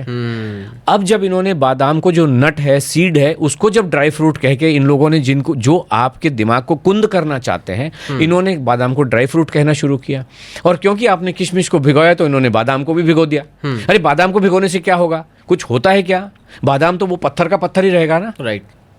ये नॉनसेंस, इडियटिक, स्टूपिड बातें हैं ऋषभ जी, इनमें कोई भी दम है नहीं। इसलिए हिस्टोरिकल सिग्निफिकेंस हो सकता था किशमिश का। आज चुटकी बजाते इधर से उधर पहुंचता है ना सामान, आपने यहां से रवाना किया, अगले दिन पहुंच जाएगा। और आप ताजे ताजे अंगूर का आनंद लीजिए ना। न्यूट्रिएंट्स तो, न्यूट्रिशन तो अंगूर में है, किशमिश में कुछ नहीं है। किशमिश तो स्वास्थ्य को खराब करती है। जब इसको सड़ा रहे होते हैं वहाँ पे बैक्टीरिया होते हैं, जब आप इसको ट्रांसपोर्ट करते हैं तो बैक्टीरिया का जब उत्पन्न होते हैं, फिर कोई इसको स्टोर कर रहा होगा, वहाँ पे बैक्टीरिया होते हैं। आप घर में लेके आते हैं, मान लीजिए आप पाव किलो किशमिश लेके आ गए, कहीं बर्तन में रहेगा और ये बैक्टीरिया बढ़ते बढ़ते बढ़ते और चले जाते हैं। फिर आपने क्या किया, इनको 12 घंटे भिगोया। अब उस बैक्टीरिया का क्या होगा? मल्टीप्लाई होगा कि नहीं होगा? बिल्कुल होगा। एक बैक्टीरिया से करोड़ों बैक्टीरिया बनेंगे कि नहीं बनेंगे? आप सुबह कह रहे हैं मैंने ड्राई फ्रूट रात भर 12 घंटे भिगो के खाया। आप सोचो अपने क्या सत्यानाश कर रहे हो कि नहीं कर रहे हो अपने हाथों से। Correct. That's is what we are saying कि बॉस क्यों कर रहे हो? जरूरत नहीं है। ये काजू बादाम अखरोट पिस्ता बीज खाने की जरूरत नहीं है। आप नॉर्मल खाओ ना। बीज का जो प्रोडक्ट है, मैंने आपसे क्या कहा, जितनी भी परमात्मा की जो संरचना है वो बीज को बचाने के लिए कि प्रकृति आगे चले। और जिसको पल्प खाना है खा ले, बीज जो है बीज से फिर कुछ उग जाएगा। ऐसा ही होता है ना। राइट। अगर आपको बीजों में कुछ दम है तो मैंगो और ग्रेप, मैंगो के और नींबू के बीज क्यों नहीं खाते हो? इनके ऊपर क्यों कोई रिसर्च नहीं? अभी कहते हैं बादाम पे तो रिसर्च हुई है, इसमें विटामिन ई होता है, इसमें ओमेगा 3 एसिड। तो भाई नींबू के बीज पे आपने रिसर्च क्यों नहीं की? कर लो, लेकिन क्योंकि वो बिकेगा नहीं, वो अमेरिका का सिद्ध है नहीं, तो इसलिए आपको देता नहीं है। सीधी सी बात है। तो ये सब चीजें बेकार हैं, कमर्शियल इन नेचर है। अब आपने एक और बात कही कि माताजी ये कहती थी कि उससे बुद्धि बढ़ेगी। हाँ, right. आप मुझे ये बताइए ऋषभ जी, अपने सामान्य ज्ञान से, जस्ट कॉमन थिंकिंग से ये बताइए कि इस दुनिया का जो सबसे कठिन सब्जेक्ट माना जाता है, जब हम पढ़ाई में होते हैं तो कौन सा सब्जेक्ट सबसे कठिन माना जाता है? गणित मानते हैं। राइट। इस दुनिया का सबसे बड़ा गणितज्ञ कौन हुआ? अगर गणित कठिन है मतलब गणित को समझने के लिए आपको जज्जू चाहिए ना, दिमाग चाहिए कि नहीं चाहिए? तेज दिमाग चाहिए। इस दुनिया का सबसे बड़ा जो गणितज्ञ था, मैं आपका आसान करता हूं थोड़ा, रामानुजम हमारे सबसे बड़े गणितज्ञ थे, जिन्होंने बहुत अनसुलझी पहेलियों को भी सुलझाया और ऐसी पहेलियां क्रिएट करके चले गए जो कोई सुलझा नहीं पाता है। थे कि नहीं थे? रामानुजम के घर में खाने को दाने नहीं थे। आपको पता होगा उनके पिताजी किसी साड़ी की दुकान में क्लर्क थे और घर में 6 या 5 बच्चे थे। 2 टाइम का खाना मिल जाए तो बड़ी बात थी। और वो दुनिया के सबसे बड़े मैथमेटिशियन थे। तो बादाम का और इसका दिमाग का कोई कंसेप्ट नहीं। और हमें ये भी पता है कि cultural capital of the country, जैसे एक फाइनेंशियल कैपिटल है, तो कैलकाटा को आई थिंक भद्र लोग वाली माना जाता है। और वहाँ के लोग कितने इंटेलिजेंट हमेशा से रहे हैं, चाहे रविंद्रनाथ जी को ले ली, वो तो मूंगफली खाते हैं। तो इसलिए ये सारी की सारी बातें इन्फ्लुएंसर कहते हैं और लोगों को लगता है मैं 3000 किलो के बादाम खा रही हूँ, आलमंड्स खा रही हूँ तो मैंने बहुत अच्छा काम किया। ये साइकोलॉजिकल हो सकता है बट पॉइजन खा रहे हो बॉस अल्टीमेटली। और इसी की वजह से कॉन्स्टिपेशन होता है। और हम क्या कह रहे हैं ऋषभ जी, ये 7 दिन छोड़ के देख लो ना इनको, आपको खुद ही पता चलेगा। लोग कहते हैं कि मैं कॉन्स्टिपेटेड थी 22 साल से, मैंने ये केवल आपने जो कहा धनिया पानी जीरा पानी बंद किया, काजू बादाम बंद किए, 3 दिन के अंदर 20 साल का कॉन्स्टिपेशन खत्म हो जाता है। जीवन तो बहुत ही सरल है। ओके, सो प्रोटीन इंटेक के लिए फिर क्या करना चाहिए? क्योंकि आजकल जिम का कल्चर बहुत ज़्यादा है, क्योंकि भाग दौड़ भरी जिंदगी है। लोग सुबह आधा घंटा 1 घंटा निकाल के जिम जाते हैं और जब जिम जाते हैं तो वहाँ पे बहुत सारे सप्लीमेंट्स भी लेते हैं। प्रोटीन पाउडर हो गया, प्री वर्कआउट हो गया, कैरेटिन हो गया, बहुत तमाम तरह के इस तरीके के प्रोडक्ट्स हैं। और जिम में मोस्टली लोगों का, फिटनेस वाले जो लोग हैं उनका कहना होता है कि भाई प्रोटीन इंटेक अगर आप अपना पूरा नहीं करेंगे तो आपकी बॉडी नहीं बनेगी, आपको अंदर एनर्जी नहीं आएगी, चीज़ें नहीं होंगी। तो वे प्रोटीन पे ज़्यादा फोकस किया जाता है आजकल। आज की इंडिया में बहुत बड़ा मार्केट वे प्रोटीन का बनता जा रहा है, लेकिन कई सारी रिसर्चेस जब निकल कर आती हैं वो चौंकाने वाली होती हैं कि भाई इनकी किडनी ख़राब हो गई वे प्रोटीन से, इनका ये हो गया, इनको वो हो गया। तो एक्चुअल में प्रोटीन इंटेक के लिए फिर क्या करना चाहिए? क्योंकि आपने सीड्स और नट्स के लिए मना कर रहे हैं, आप बाकी और चीज़ों के लिए मना कर रहे हैं, बाकी रॉ प्रोटीन्स और इन सब चीज़ों के लिए भी मना कर रहे हैं, तो फिर आदमी प्रोटीन इंटेक के लिए क्या करेगा? ओके, आपने बहुत खूबसूरत बातें अपने इस वक्तव्य में कही, है ना, और वो सेल्फ डिफाइनिंग है। मैं आप ही की बातों को कहता हूँ। आपने कहा आज की भागदौड़ भरी जिंदगी में लोग जिम जाते हैं। राइट। जब भागदौड़ जीवन में है तो बॉस जिम क्यों जा रहे हो? भागदौड़ तो जीवन में, आप ही ने कहा, राइट, जीवन में है ना भागदौड़, तो सफिशिएंट है। जिम क्यों जा रहे हो? क्यों जा रहे हैं? क्योंकि किसी व्यक्ति ने जिसका एजेंडा है वो आपको डरा रहा है। अगर तुम्हारी लाइफ तो है सेडेंट्री, कि कुर्सी पे बैठ के काम करते हो, लेकिन आपने कहा भागदौड़ भरी जिंदगी है, तो अभी हमें डिफाइन करना पड़ेगा कि हमारी जिंदगी भागदौड़ भरी है या सेडेंट्री है। और अगर सेडेंट्री है भी तो मुझे मसल बनानी क्यों है? मुझे बताइए, जिम में जाने का एक सोल पर्पस, मुझे पता नहीं बाकी और पर्पस क्या है, लेकिन मसल बनाना तो होता है। राइट, यही होता है। क्योंकि अधिकतर कहते हैं कार्डियो वार्डियो नहीं करने का बॉस, ये आप जिसको कहते हैं हाई इम्पैक्ट, क्या हाई रेजिस्टेंस ट्रेनिंग, कुछ ऐसा, high strength training, high strength training बोल रहे हैं। स्ट्रेंथ ट्रेनिंग करनी क्यों है? मसल बनानी है। मसल क्यों बनानी है? आपको तो कंप्यूटर पे खटर खटर करना है ना, या कागज कलम करना है। मसल बनानी क्यों है? क्यों बनानी है? क्योंकि इसको आपको जिम बुलाना है। जिम बुलाना है, फिर कहेगा मसल तोड़ो। तोड़ने का मतलब है कि अगर आपके जीवन में, ऋषभ जी आप भी जिम गए हैं कभी, तो अगर आप, मैंने अभी रिसेंटली स्टार्ट किया है। अगर आपने 10 रिपीटेशन मान लो डंबल उठा लिया, आपने 5 किलो के डंबल उठाए और 10 बार उठा लिया और आपको बड़ा आनंद आ रहा है, वो ट्रेनर कहेगा आनंद आ रहा है, ऐसा कैसे हो सकता है, 15 करो। जब तक आपकी चीखें ना निकल जाएं, करते जब तक नहीं उठाएंगे, तब तक वो आपको तोड़ के छोड़ेगा। राइट, होता है कि नहीं होता है? करेक्ट। अगर आपने 5 किलो से आपको मजा, 5 किलो के आपने 25 कर दिया, कहता नहीं अभी 10 किलो उठाना शुरू करो। आपको तोड़ना ही है उसको। क्यों तोड़ना है? अभी वो कहेगा कि आपकी मसल टूट गई, दर्द हो रहा है, मतलब मसल टूट गई, और अब इनको रिपेयर करना है। रिपेयर करने के लिए 5000 का डब्बा खा लो। उस डब्बे में क्या है क्या नहीं है, ये डब्बे जब घुसे होंगे तभी भी तो किसी साइंटिफिक रिसर्च आया होगा कि नहीं ये आपके स्वास्थ्य के लिए बहुत अच्छे होते, इसलिए तो घुसा। राइट, इसलिए तो अप्रूवल मिली। राइट। और आज वही ये साइंटिस्ट जो कल स्टडी की थी, आज ये क्या कह रहे हैं, जब पूरी दुनिया में घुस गया है ये, अब कह रहे हैं नहीं ये तो बहुत अच्छा है, ये खराब हो रहा है, वो ऐसा ही हो रहा है। इनको साइंटिस्टों को पता नहीं है। देखिए, अगर मान लीजिए मैंने अभी एक बंदा था, लेबल पढ़ेगा इंडिया, आज उसने क्या किया, सबको डरा डरा के, नहीं इसमें पाम ऑयल है, इसमें ऑयल कहाँ, इसमें काजू कहाँ है, कैशू बिस्किट, इसमें कैशू कहाँ है, 0.2%। शुगर फ्री प्रोडक्ट्स बहुत सारे आ रहे हैं मार्केट में। उसने वहीं से बॉर्नविटा से शुरू किया, लोगों को डराना शुरू किया, और अभी अपने प्रोडक्ट बेचती है, मेरी फैक्ट्री में आइए अपने ये सब लोगों का एक ही एजेंडा है, पहले आपको डराते हैं और फिर प्रोडक्ट टिका देते हैं। This is what is being done. So ये है कि आपकी मसल टूटेंगी, और अगर प्रोडक्ट, फिर वो कहते हैं कि भाई साइंटिफिक एविडेंस कहाँ है, तो एक रिपोर्ट लाके खड़ा कर देते हैं। वो साइंटिफिक रिपोर्ट कौन बनाता है? कोई साइंटिस्ट बनाता है, किसी लेबोरेटरी में, किसी यूनिवर्सिटी में, या इंडिपेंडेंट लेबोरेटरी में बैठा हुआ व्यक्ति बनाता है। आपका प्रोडक्ट है तो आप ही सर्टिफाई कराते हो ना, या मैं कराता हूँ? आप ही कराते हो। राइट। जब आप जाओगे तो मैं साइंटिस्ट हूँ, आप मेरे पास आए तो मैं टेस्ट कर दूंगा। क्या कहूँगा? इसकी फीस लगेगी 13 लाख रुपए लगेगी, तो आप मुझे 13 लाख दोगे, तो मैं ये रिपोर्ट बनाऊंगा कि नहीं बहुत ही खराब है? नहीं। क्या बनाऊंगा? जो आप कहेंगे। Right. This is what is happening.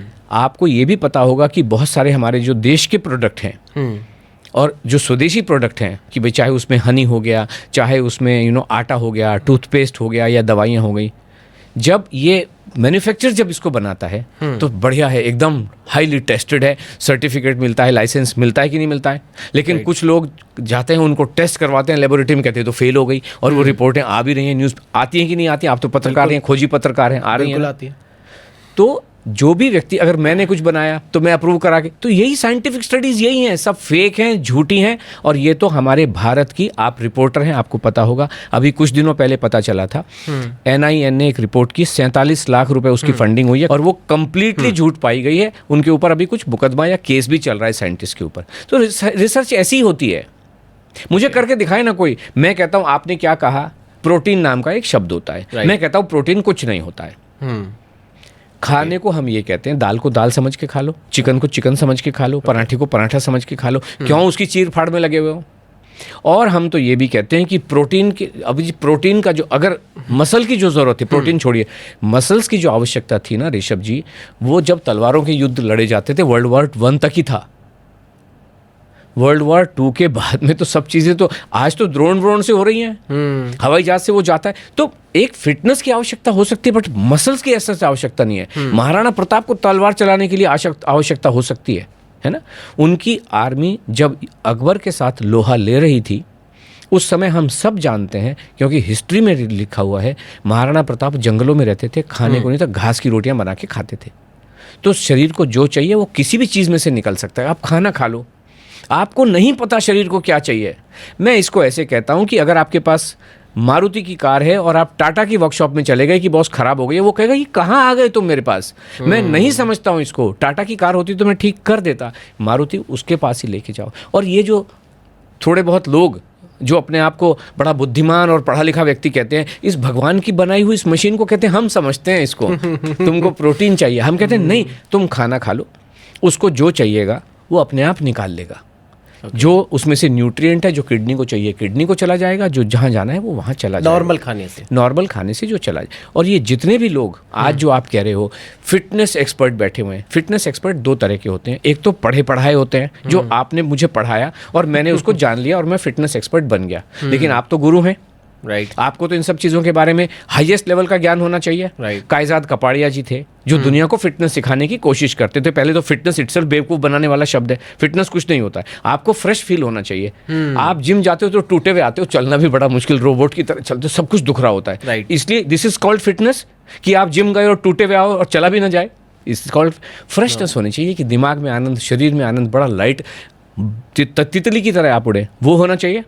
तो ये जो सो कॉल्ड फिटनेस पढ़ाने वाले एक सज्जन जिनका नाम कायजाद कपाड़िया, टाइगर श्रॉफ के पर्सनल ट्रेनर और K11 नाम की फिटनेस एकेडमी चलाते थे, दुनिया को फिटनेस सिखाते थे, राइट, और फिटनेस के गुरु थे, 50 साल की भी जीवन पूरा नहीं कर पाए। 49 ईयर्स प्लस में उनका देहांत हो गया, मैसिव कार्डियक अरेस्ट। और ये जितने भी लोग आज मर रहे हैं, अब ये कह रहे हैं ये कोविड के मर गए, इनका ये ठीक, हम कहते हैं खाना नहीं खा रहा है। कौन सा व्यक्ति खाना खा रहा है? आपने खुद ही कहा कि जब आप फिटनेस में जाते हैं, डॉक्टर के पास जाते हैं, आपके ओपनिंग वक्तव्य में आपने कहा सब खाना खाने से दूर कर रहे हैं। सिर्फ अनलोड और आशा जी के अलावा खाना खाने को कोई नहीं कह रहा। हम ही इंस्पायर कर रहे हैं, बॉस प्लीज़ खाना खा लो, प्लीज़ खाना खा लीजिए, खाने से नफरत मत कीजिए, नॉर्मल खाना खाइए, नॉर्मल खाना खाइए, जो आपका मनपसंद खाना है। हम तो नॉर्मल कुछ नहीं, मनपसंद खाना, जो आपका मन। लेकिन जो चीज़ें जीवन में गलत घुस गई हैं तो उनको तो निकाल के बाहर करना पड़ेगा, जो मैंने अभी आपसे कहा। सो जीवन में क्या क्या चीज़ें गलत हैं जिसकी वजह से लोगों को दिक्कत है? देखिए, अभी 2 चीज़ें हो गई, एक गलत और एक सही। हम ये कहते हैं कि इसको छोड़ दो, नेगेटिव चीज़। सही क्या है वो हम आपको बताते हैं। गेहूँ, चावल और सारी सब्जियाँ, सारे दालें, सारे फ्रूट बेस, और पानी पानी की तरह, बस यही आपको लेना है। वो जो गेहूं और चावल है वो पास्ता के रूप में आ सकता है, पिज़्ज़ा के रूप में आ सकता है, समोसे के रूप में आ सकता है, आप आराम से खाइए। तो अल्टीमेट, तो नेट मीनिंग अगर क्या है, आपको किसी भी तरीके की गोली, capsule, herbal supplement weight loss के लिए अगर आप कर रहे हो, मेरे जितने भी वक्तव्य हैं वो वेट लॉस से संबंधित है। हम हेल्थ, जब वेट लॉस होती है तो हेल्थ अच्छी अपने आप ही हो जाती है, बट फंडामेंटली जो हमारा एडवाइस है वो वेट लॉस के हिसाब से होता है और हेल्थ उससे अपने आप ही अच्छी हो जाती है।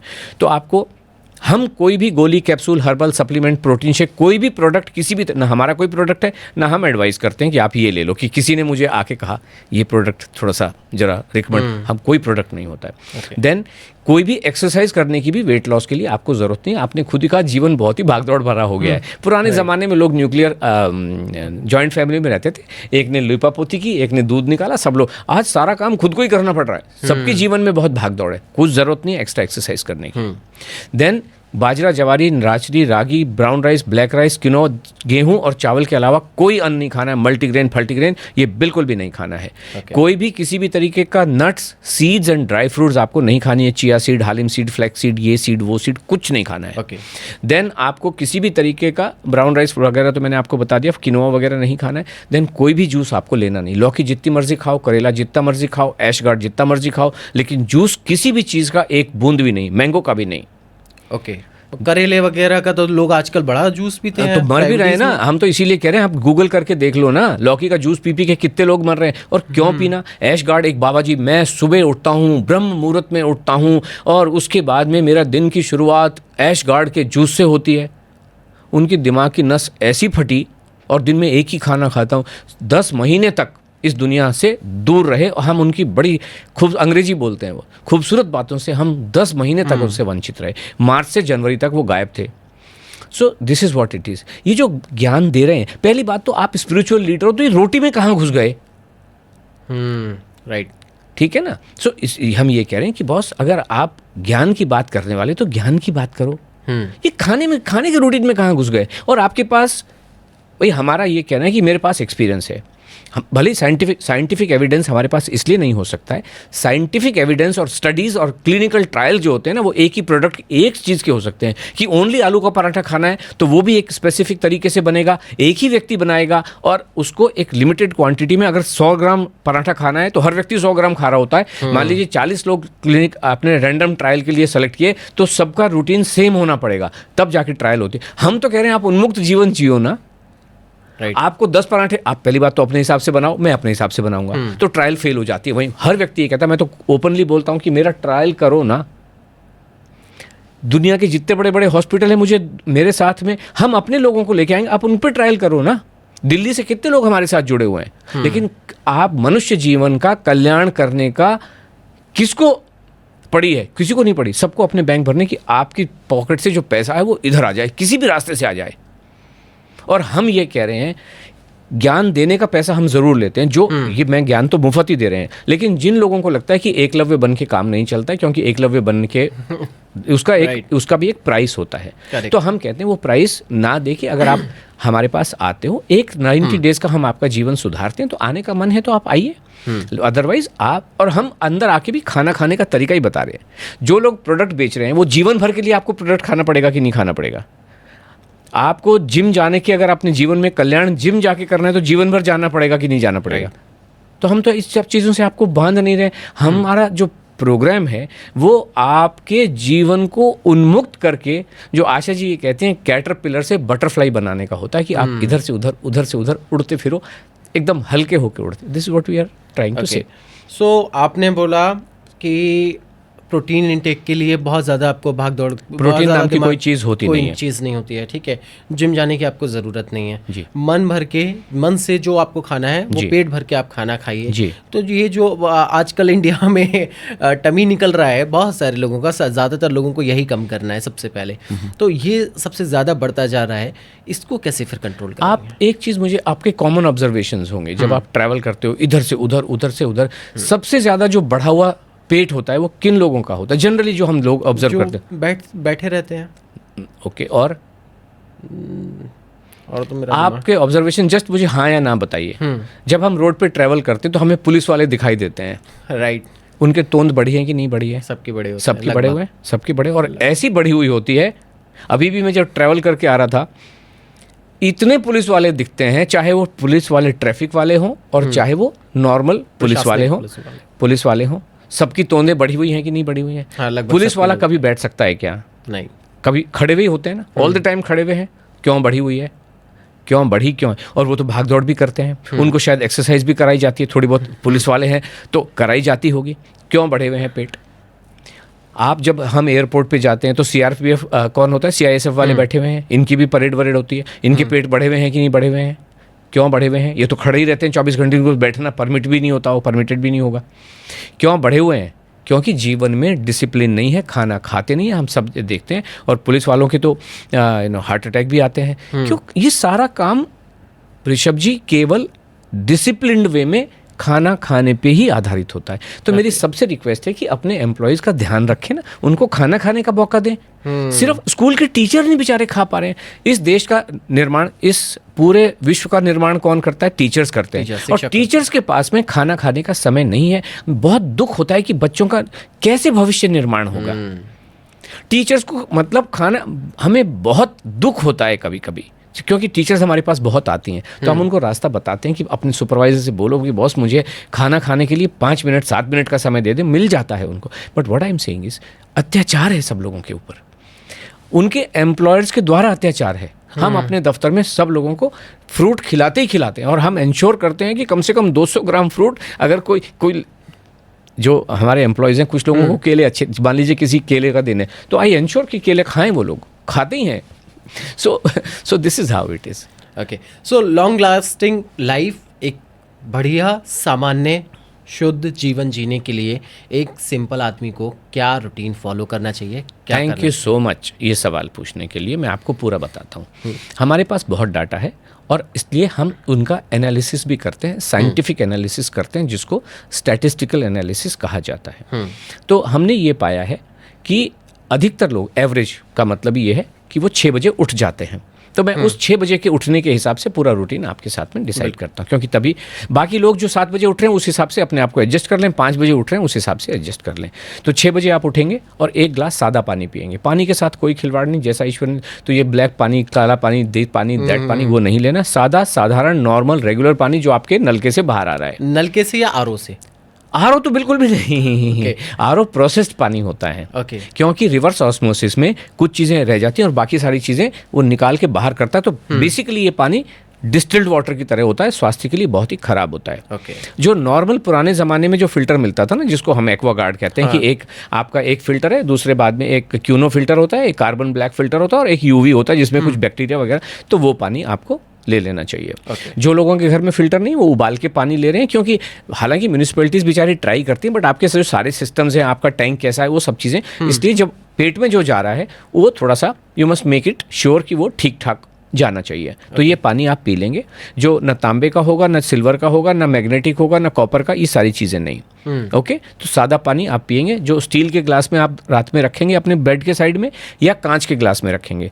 250 ml से ज़्यादा पानी नहीं, मैक्सिमम 300 ml का पानी आपको पीना है। ओके, क्लैरिटी हो गई। जब भी आप उठेंगे, उससे 2 फायदे होते हैं कि दिन रात भर में जो पानी का कंजम्पशन आपका बॉडी कर लेती है, और सुबह सुबह उठ के आपको वॉशरूम जाने की ज़रूरत हर व्यक्ति को महसूस होती है, क्योंकि बॉडी में वो प्रोसेसिंग हो गई होती है। तो पानी का एक तो हाइड्रेशन बॉडी का हो गया, और दूसरा जो मॉर्निंग सलाइवा जो होता है, that is considered to be, वो जो बैक्टीरिया होता है बॉडी के लिए बहुत ही बेनिफिशियल माने जाते हैं। तो वो भी आपके इंजेस्ट हो जाते हैं, आपके स्वास्थ्य को बहुत अच्छा करने का दावा रखते हैं, मतलब उनमें कैपेबिलिटी होती है।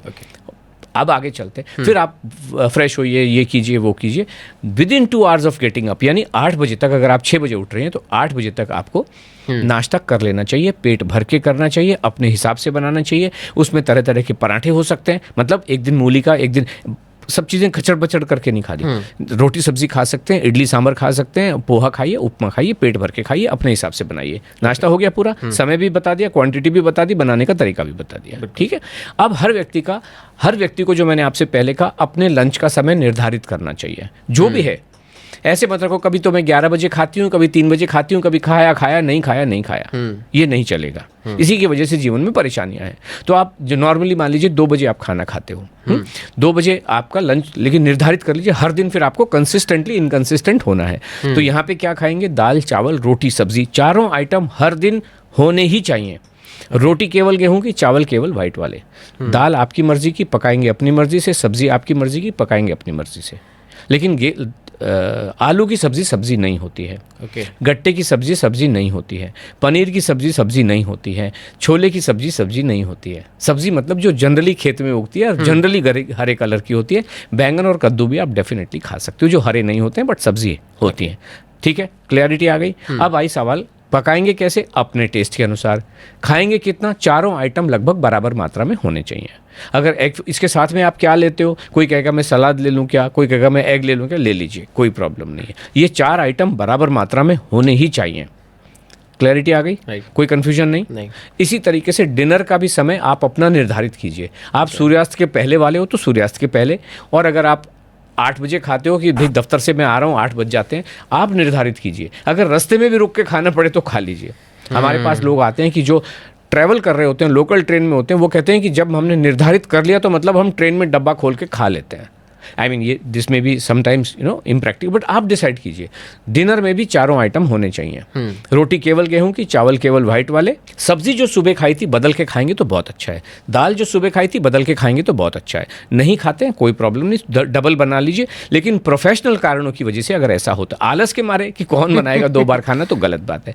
स्वास्थ्य की वजह से नहीं बना सकते हैं, रूटीन की वजह से नहीं बना सकते हैं, तो आपको सुबह बना के रख लो, दोपहर शाम को भी खा लो। लेकिन अगर नॉनवेज आप खाते हो तो वो ताज़ा ही बनाना है। वो नॉनवेज को सुबह का शाम को, शाम का सुबह को नहीं खाना है। 3 मील हो गए, राइट?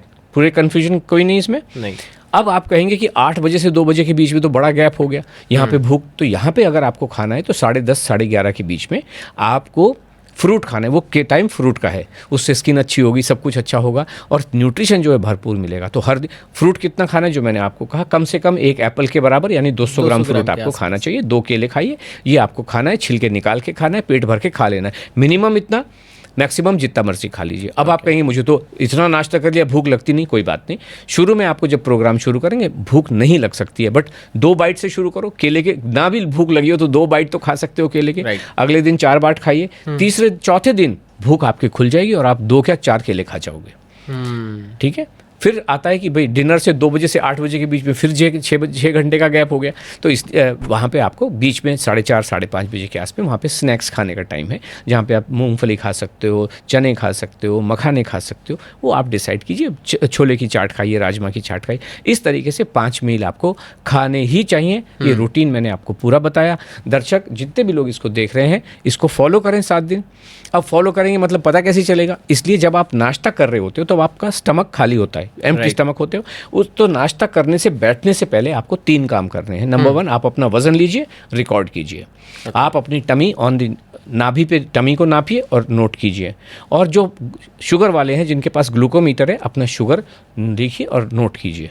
हो गया क्लियर? आपको 7 दिन में पता चल जाएगा आप कहाँ जा रहे हो। अगर आपको 7 दिन में 7 दिन तक सवाल मत कीजिए, 7 दिन इसको फॉलो करके चलिए। मैंने पूरे सूत्र आपको बता दिए हैं। एक दिन पराठा खाइए, एक दिन इडली खाइए, एक दिन पोहा खाइए, एक दिन उपमा खाइए, बदल समझ में आ गया? 7 दिन आप इसको लेके चल सकते हैं। जो भी नतीजे हैं उनको लिखो और उसके बाद में आपके चैनल पे आके नीचे लिखें कमेंट में कि 7 दिन के बाद मैंने ये किया और मेरा ऐसा हुआ। सूट करता है तो जीवन भर फॉलो करें, नहीं सूट करता है तो जो आपको ठीक लगे वैसा कीजिए। चाय पीनी चाहिए या नहीं पीनी चाहिए? कोई प्रॉब्लम नहीं है, चाय बिल्कुल पीनी चाहिए, चाहे वो ग्रीन चाय के रूप में पिए, चाहे वो लाल चाय मतलब जिसको ब्लैक टी हम लोग कहते हैं बट आसाम में उसको लाल चाय लाल सा कहा जाता है, और चाहे आप उसको दूध मिला के पिए। सो दैट्स एब्सोल्युटली फाइन, कोई भी प्रॉब्लम नहीं है। लेकिन अगर आपको चाय पीनी है तो ग्रीन टी को कभी भी एम्प्टी स्टमक नहीं लेना है। ब्रेकफास्ट के बाद, लंच के बाद, डिनर के बाद आप डेफिनेटली ले सकते हैं। आधा पौना घंटे के बाद में 1 कप ज़रूर आप चाय, ग्रीन टी हर व्यक्ति को लेनी ही चाहिए। ओके। और जो आप दूध वाली चाय पी रहे हो तो नॉर्मली लोग सुबह सुबह पीते हैं, तो अगर आप 6 बजे उठ रहे हो तो 7 बजे आपको चाय पीनी चाहिए, लेकिन साथ में बिस्किट फिस्किट कुछ नहीं, खाली चाय आप चुस्कियों से आनंद ले। चाय कितनी खूबसूरत चीज़, आप किस लिए चाय पी रहे हो? आनंद आता है ना, तो चाय ले लो आनंद। काय को उसमें ये हम 2 बिस्किट डुबोते हैं जी, कुछ नहीं करना है, आराम से चाय पीजिए। और एक चाय आपको शाम को 5 बजे के आसपास पी जाती है, 4 बजे के आसपास। तो 5 बजे अगर आप स्नैक ले रहे हो तो उससे 1 घंटा पहले 4 बजे आप चाय डेफिनेटली पी सकते हो। कार्बोहाइड्रेट के लिए आलू और दही लिया जाता है, सही है या गलत? हम कार्बोहाइड्रेट को मानते ही नहीं है। मैं ये कहता हूँ कि मुझे जिसको बुलाना है बुला ले, मुझे दिखा दे कि इसमें कार्ब होता है, ये प्रोटीन होता है। अगर कार्ब है तो उसका स्ट्रक्चर क्या है। जैसे चीनी में मैं हमेशा यही कहता हूँ भाई, एक मीथेन गैस होती है, एसिटिलीन, जिसमें लोग कहते हैं कि आम को पकाया जाता है, उसका एक C2H2 एक केमिकल फार्मूला है और उसका एक स्ट्रक्चर भी है कि भाई ये कार्बन है, ये हाइड्रोजन है, यहाँ पे ऐसा लगा हुआ है। This is how acetylene looks like. Calcium ऐसा होता है और हाइड्रोजन ऐसा ही होता है ना, कि ये इलेक्ट्रॉन यहाँ घूम रहा है और ये प्रोटॉन है और ये ऐसा ही होता है ना।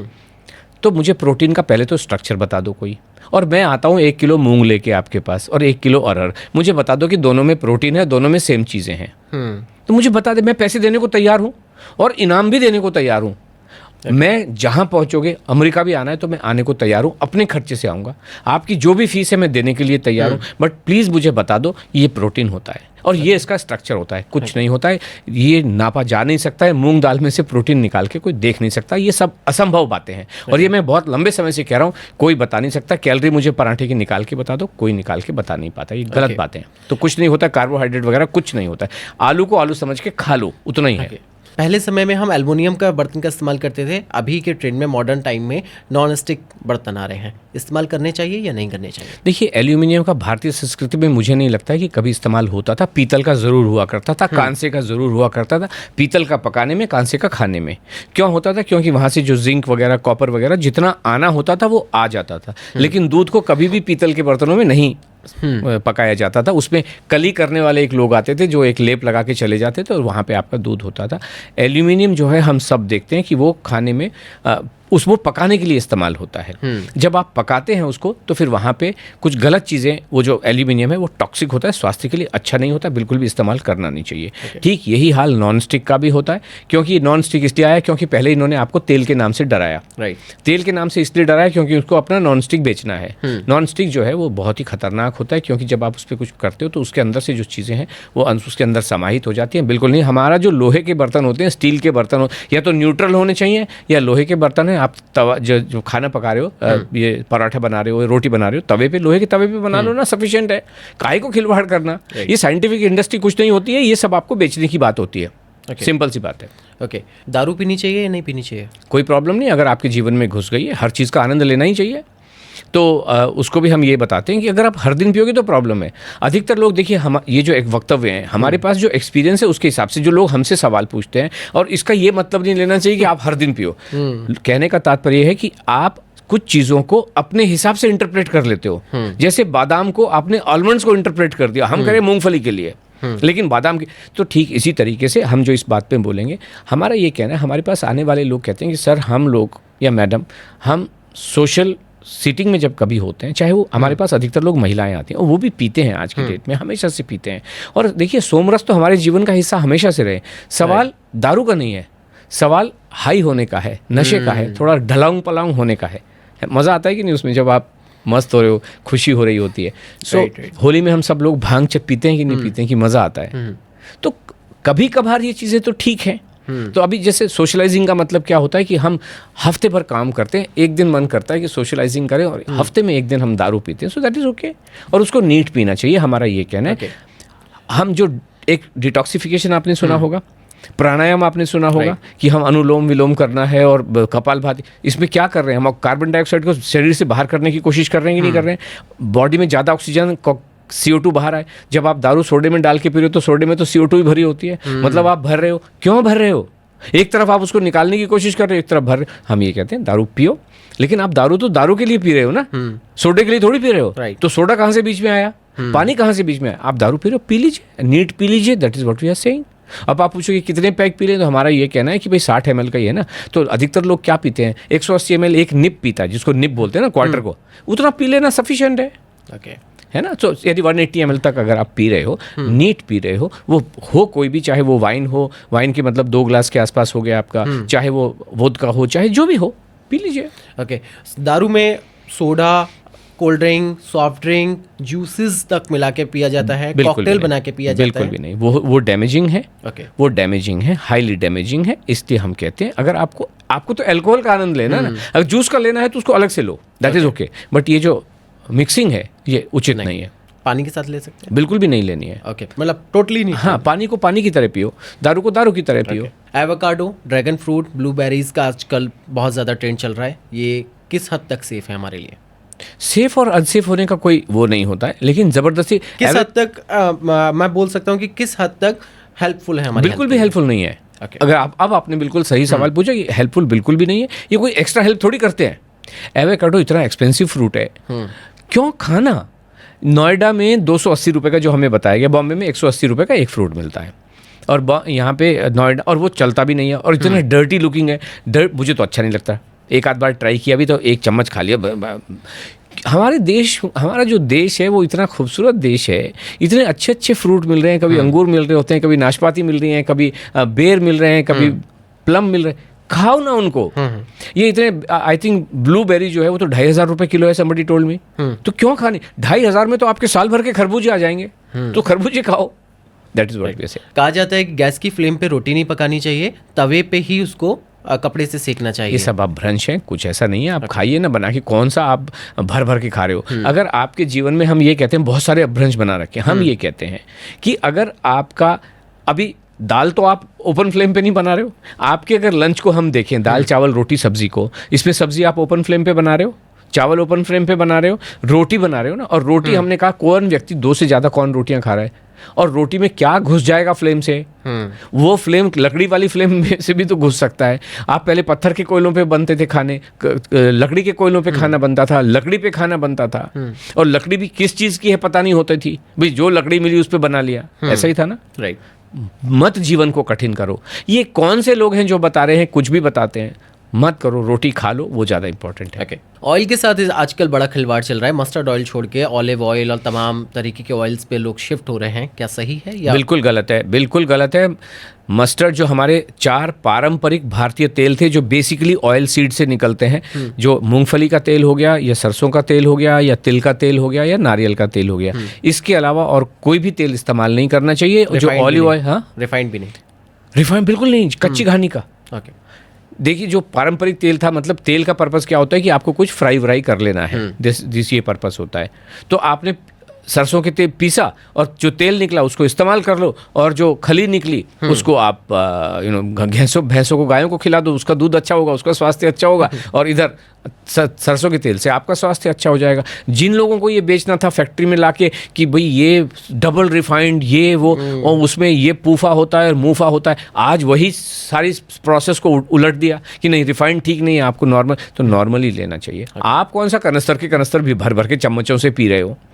थोड़ा बहुत जो इस्तेमाल करना है, नॉर्मल रहिए जीवन में। पैक्ड एंड पाउडर मिल्क जो है उसका ट्रेंड बढ़ता जा रहा है, मेट्रो सिटीज़ में पैक्ड जो मिल्क आ रहा है उसी को लोग पीते हैं। अब ये एक ऐसा सब्जेक्ट है जिस पे हम कमेंट इसलिए नहीं कर, अभी आप कहोगे कि पैक्ड में, हम तो पैक्ड के खिलाफ हैं एक्चुअली, लेकिन पैक्ड में ये होता है कि फिर कहाँ जाएंगे आप, किसी या तो कोई आपके घर में दे के जाएगा या आप किसी बर्तन में कहीं से भर के लेके आएंगे। राइट। तो ये कौन सी चीज़ कैसे है, कैसे मवेशी को, जानवर को, कैटल को कैसे पाला गया है, इसके लिए कहना बड़ा मुश्किल है। तो सब लोग अपनी बुद्धिमानी से इसका निर्णय करें और एक्शन लें। ओके।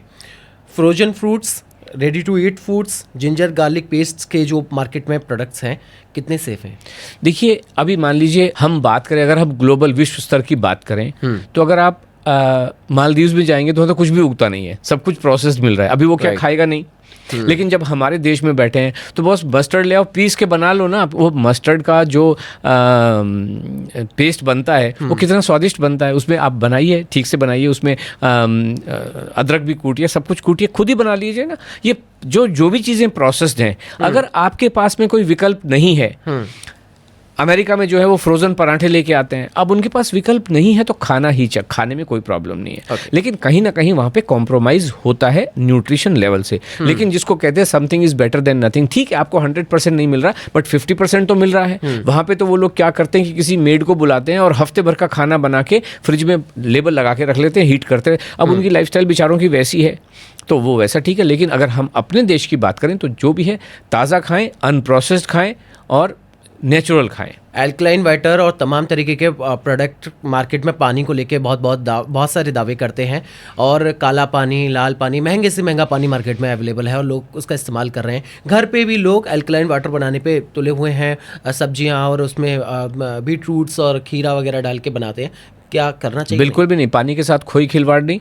पानी, जल ही जीवन है, जीवन से, जल से ही जीवन का उत्पत्ति हुई है, इसलिए कोई खिलवाड़ नहीं। जैसा जो मैंने कहा, आपको थोड़ा बहुत उसमें प्योरीफिकेशन करना ज़रूरी है, जिससे उसमें अननेसेसरी सस्पेंडेड पार्टिकल्स निकल जाएं और उसकी थोड़ा सा प्योरीफिकेशन हो जाए, और उसमें से अगर कोई बैक्टीरियल इन्फेस्टेशन है वो निकल जाए। उतना करके आपको सादा पानी ही पीना चाहिए, बिना किसी लाग लपेट के। ओके। नमक को लेके इस समय बड़ी धारणा बनी हुई है, पिंक सॉल्ट, रॉक सॉल्ट और ब्लैक सॉल्ट, और तमाम तरीके के नमक अलग अलग है और सबकी अपनी अपनी थ्योरी है। सब अलग अलग थ्योरी पे चल रहे हैं कि पिंक सॉल्ट खाना चाहिए, कोई कहता है नहीं खाना चाहिए, कोई कहता है रॉक सॉल्ट खाना चाहिए, कोई कहता है ब्लैक सॉल्ट खाना चाहिए। क्या खाना चाहिए? नॉर्मल सॉल्ट खाना चाहिए।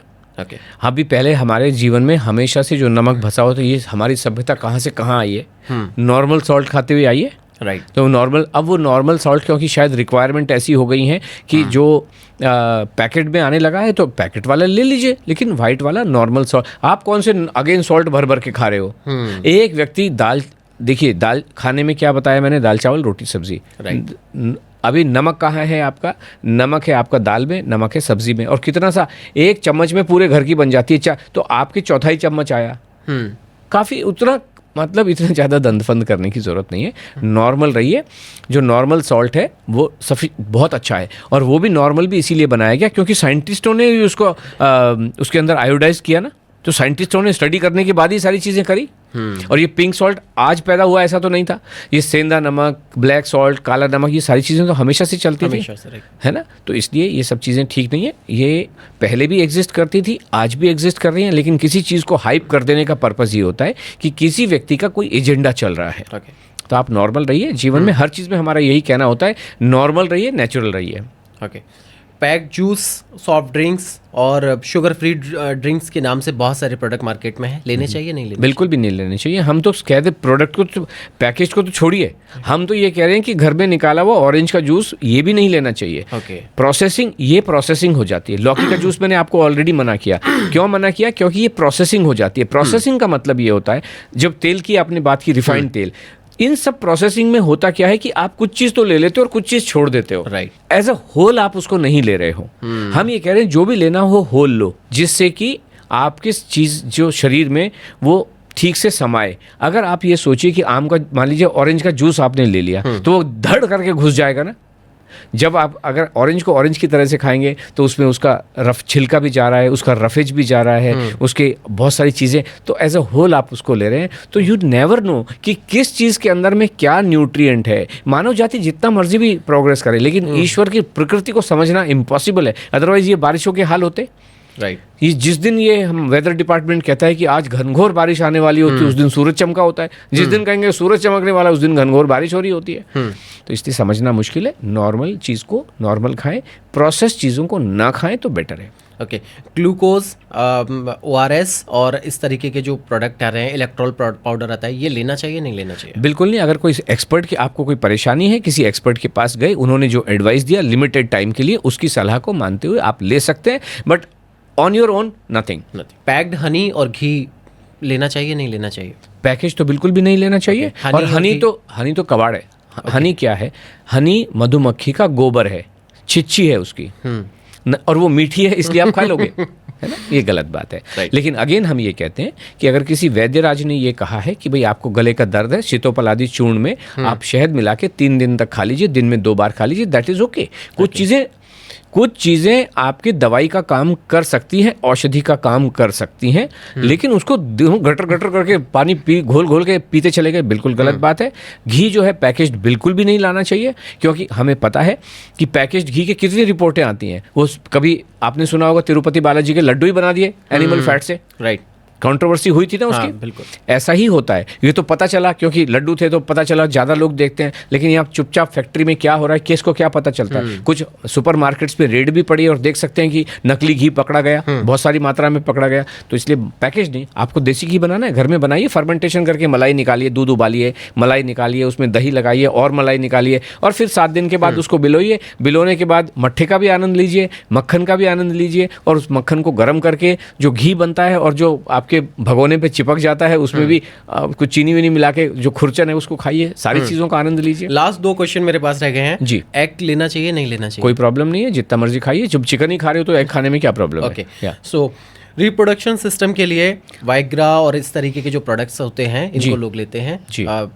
किसी भी रीजन से ले सकते हैं, तो क्या लेने चाहिए नहीं लेने चाहिए? देखिए, मुझे ये नहीं पता ये लेने चाहिए कि नहीं लेने चाहिए, बट एक बात मैं बताता हूँ, ये जितनी भी चीज़ें हैं ये किसी आपके ऑर्गन के डिसफंक्शन के लिए ले रहे हो। राइट। कि आपका ऑर्गन ठीक से काम नहीं कर रहा है और जो उसको फंक्शन करना चाहिए वो कर नहीं रहा है। हम तो ये कह रहे हैं, हमारे पास लोग आके बताते हैं, कुछ हमारे टेस्टिमोनियल ऐसे होते हैं जो हम पब्लिक नहीं कर सकते हैं, क्योंकि हमें भी थोड़ी सी वो रखनी पड़ती है। हमारे पास लोग बताते हैं, क्योंकि जितना भी हमारा प्रोग्राम ओनली महिलाओं के लिए चलता है, तो जितने भी जूम पे बैठे होते हैं, एक तरफ आशा जी होती हैं और एक तरफ ये हमारे सारे जो पार्टिसिपेंट है वो बैठे होते हैं। एक लेडी ने बोला कि उसके हस्बैंड को ये कुछ डिसफंक्शन था और उन्होंने खाना खाया, तो जीवन में एक जो फैमिली सुख है वो एक अलग ही तरीके का हो गया। You can understand. तो ये सारी चीज़ें न्यूट्रिशन ना होने की वजह से होते हैं, जिसको आप टेस्टोस्टेरोन कहें, लिबिडो कहें, डिसफंक्शन कहें, यही होता है ना। ये सारी चीज़ें तो नॉर्मल हो जाती हैं। ये तो मेल रिलेटेड जो वाइग्रा है बेसिकली ये मेल रिलेटेड इशू की वजह से हो गया, जो भी ठीक हो जाती है। दूसरा, फीमेल में क्या होता है कि वेजाइनल ड्राइनेस हो जाती है और उससे भी कंजुगल राइट्स में फ़र्क पड़ता है, बिकॉज परेशानियाँ होती हैं। एक लेडी डॉक्टर थी, वो डॉक्टर हैं बैंगलोर में, हमारे पास प्रोग्राम में थी बहुत समय। उन्होंने कहा उनके पूरे प्रोफेसर्स कॉलेज के, उनके पूरे जो फ्रेंड्स थे, सब ने ट्राई किया। 6 साल तक वो ट्राई करती रहीं, लेकिन उसका कोई उपाय नहीं हुआ। सब ने हाथ खड़े कर दिए। हमारे प्रोग्राम को जब उन्होंने ज्वाइन किया, प्रॉब्लम ठीक हो गई। 90 डेज में प्रॉब्लम ठीक हो गई। तो ये जितने भी सेक्सुअल प्रॉब्लम्स हैं, एक लेडी को अभी हाल फिलहाल में पाइल्स थी, वो भी ठीक हो गई। तो ये सब जो जिसे मोटे तौर पे अगर इनको कहा जाए, इनको गुप्त रोग ही कहा जाता है, लेकिन ये ठीक हो जाते हैं। कहाँ प्रॉब्लम है? So Sudhir sir, thank you so much. आपने बहुत सारी चीज़ें बताई और मैंने जब रील्स देखी थी और आपके वीडियोस देखे थे सोशल मीडिया पे, तो मैं तो वाकई में चौंक गया था कि आखिर ऐसा क्या आपकी थ्योरी है, क्या आपका प्रैक्टिकल एक्सपीरियंस है, जो चीज़ें मतलब ये मतलब सोचने वाली बात है कि पूरी दुनिया जहाँ कह रही है कि तेल और ऑयल छोड़ दो, आप कह रहे हैं कि छोले भटूरे खा के भी आप फिट रह सकते हैं। So thank you so much. आपने ये मिसकंसेप्शन जो चल रहा था उसको क्लियर किया, मिथ और फैक्ट्स पे आपने बात की और अपना बहुत सारा कीमती समय हमको दिया, निकाल के लेकर आए आप और हमारे साथ आज स्टूडियो में मौजूद हैं और हमने शूट किया। Thank you so much for coming. Thank you so much Rishabh ji, मुझे अपने इस पॉडकास्ट शो पे बुलाने के लिए और हमारे विचार को आपके माध्यम से अधिक से अधिक लोगों तक पहुंचाने के लिए। Thank you so much. तो हमारे साथ थे सुधीर आस्था जी, जिन्होंने बताया कि किस तरह से खाना खाना चाहिए, कैसे कैसे खाना चाहिए, क्या क्या खाना चाहिए, क्या सब कुछ खाना चाहिए और क्या नहीं खाना चाहिए, और जो आप खा रहे हैं वो किस तरह से खाना चाहिए, इसका आपकी बॉडी पर, आपकी हेल्थ पर क्या इम्पैक्ट पड़ता है। इन सारी चीज़ों पर हमारे साथ बात की उन्होंने। आपको कैसा लगा पॉडकास्ट ज़रूर बताइएगा, लाइक कमेंट सब्सक्राइब शेयर युग चरण चैनल को ज़रूर कीजिएगा और इसी के साथ आगे किन टॉपिक्स पर आप पॉडकास्ट देखना चाहते हैं ये भी बताइएगा। कोई सवाल हो तो ज़रूर कमेंट बॉक्स में छोड़िएगा। मेरा नाम है ऋषभ अग्रवाल। नमस्कार।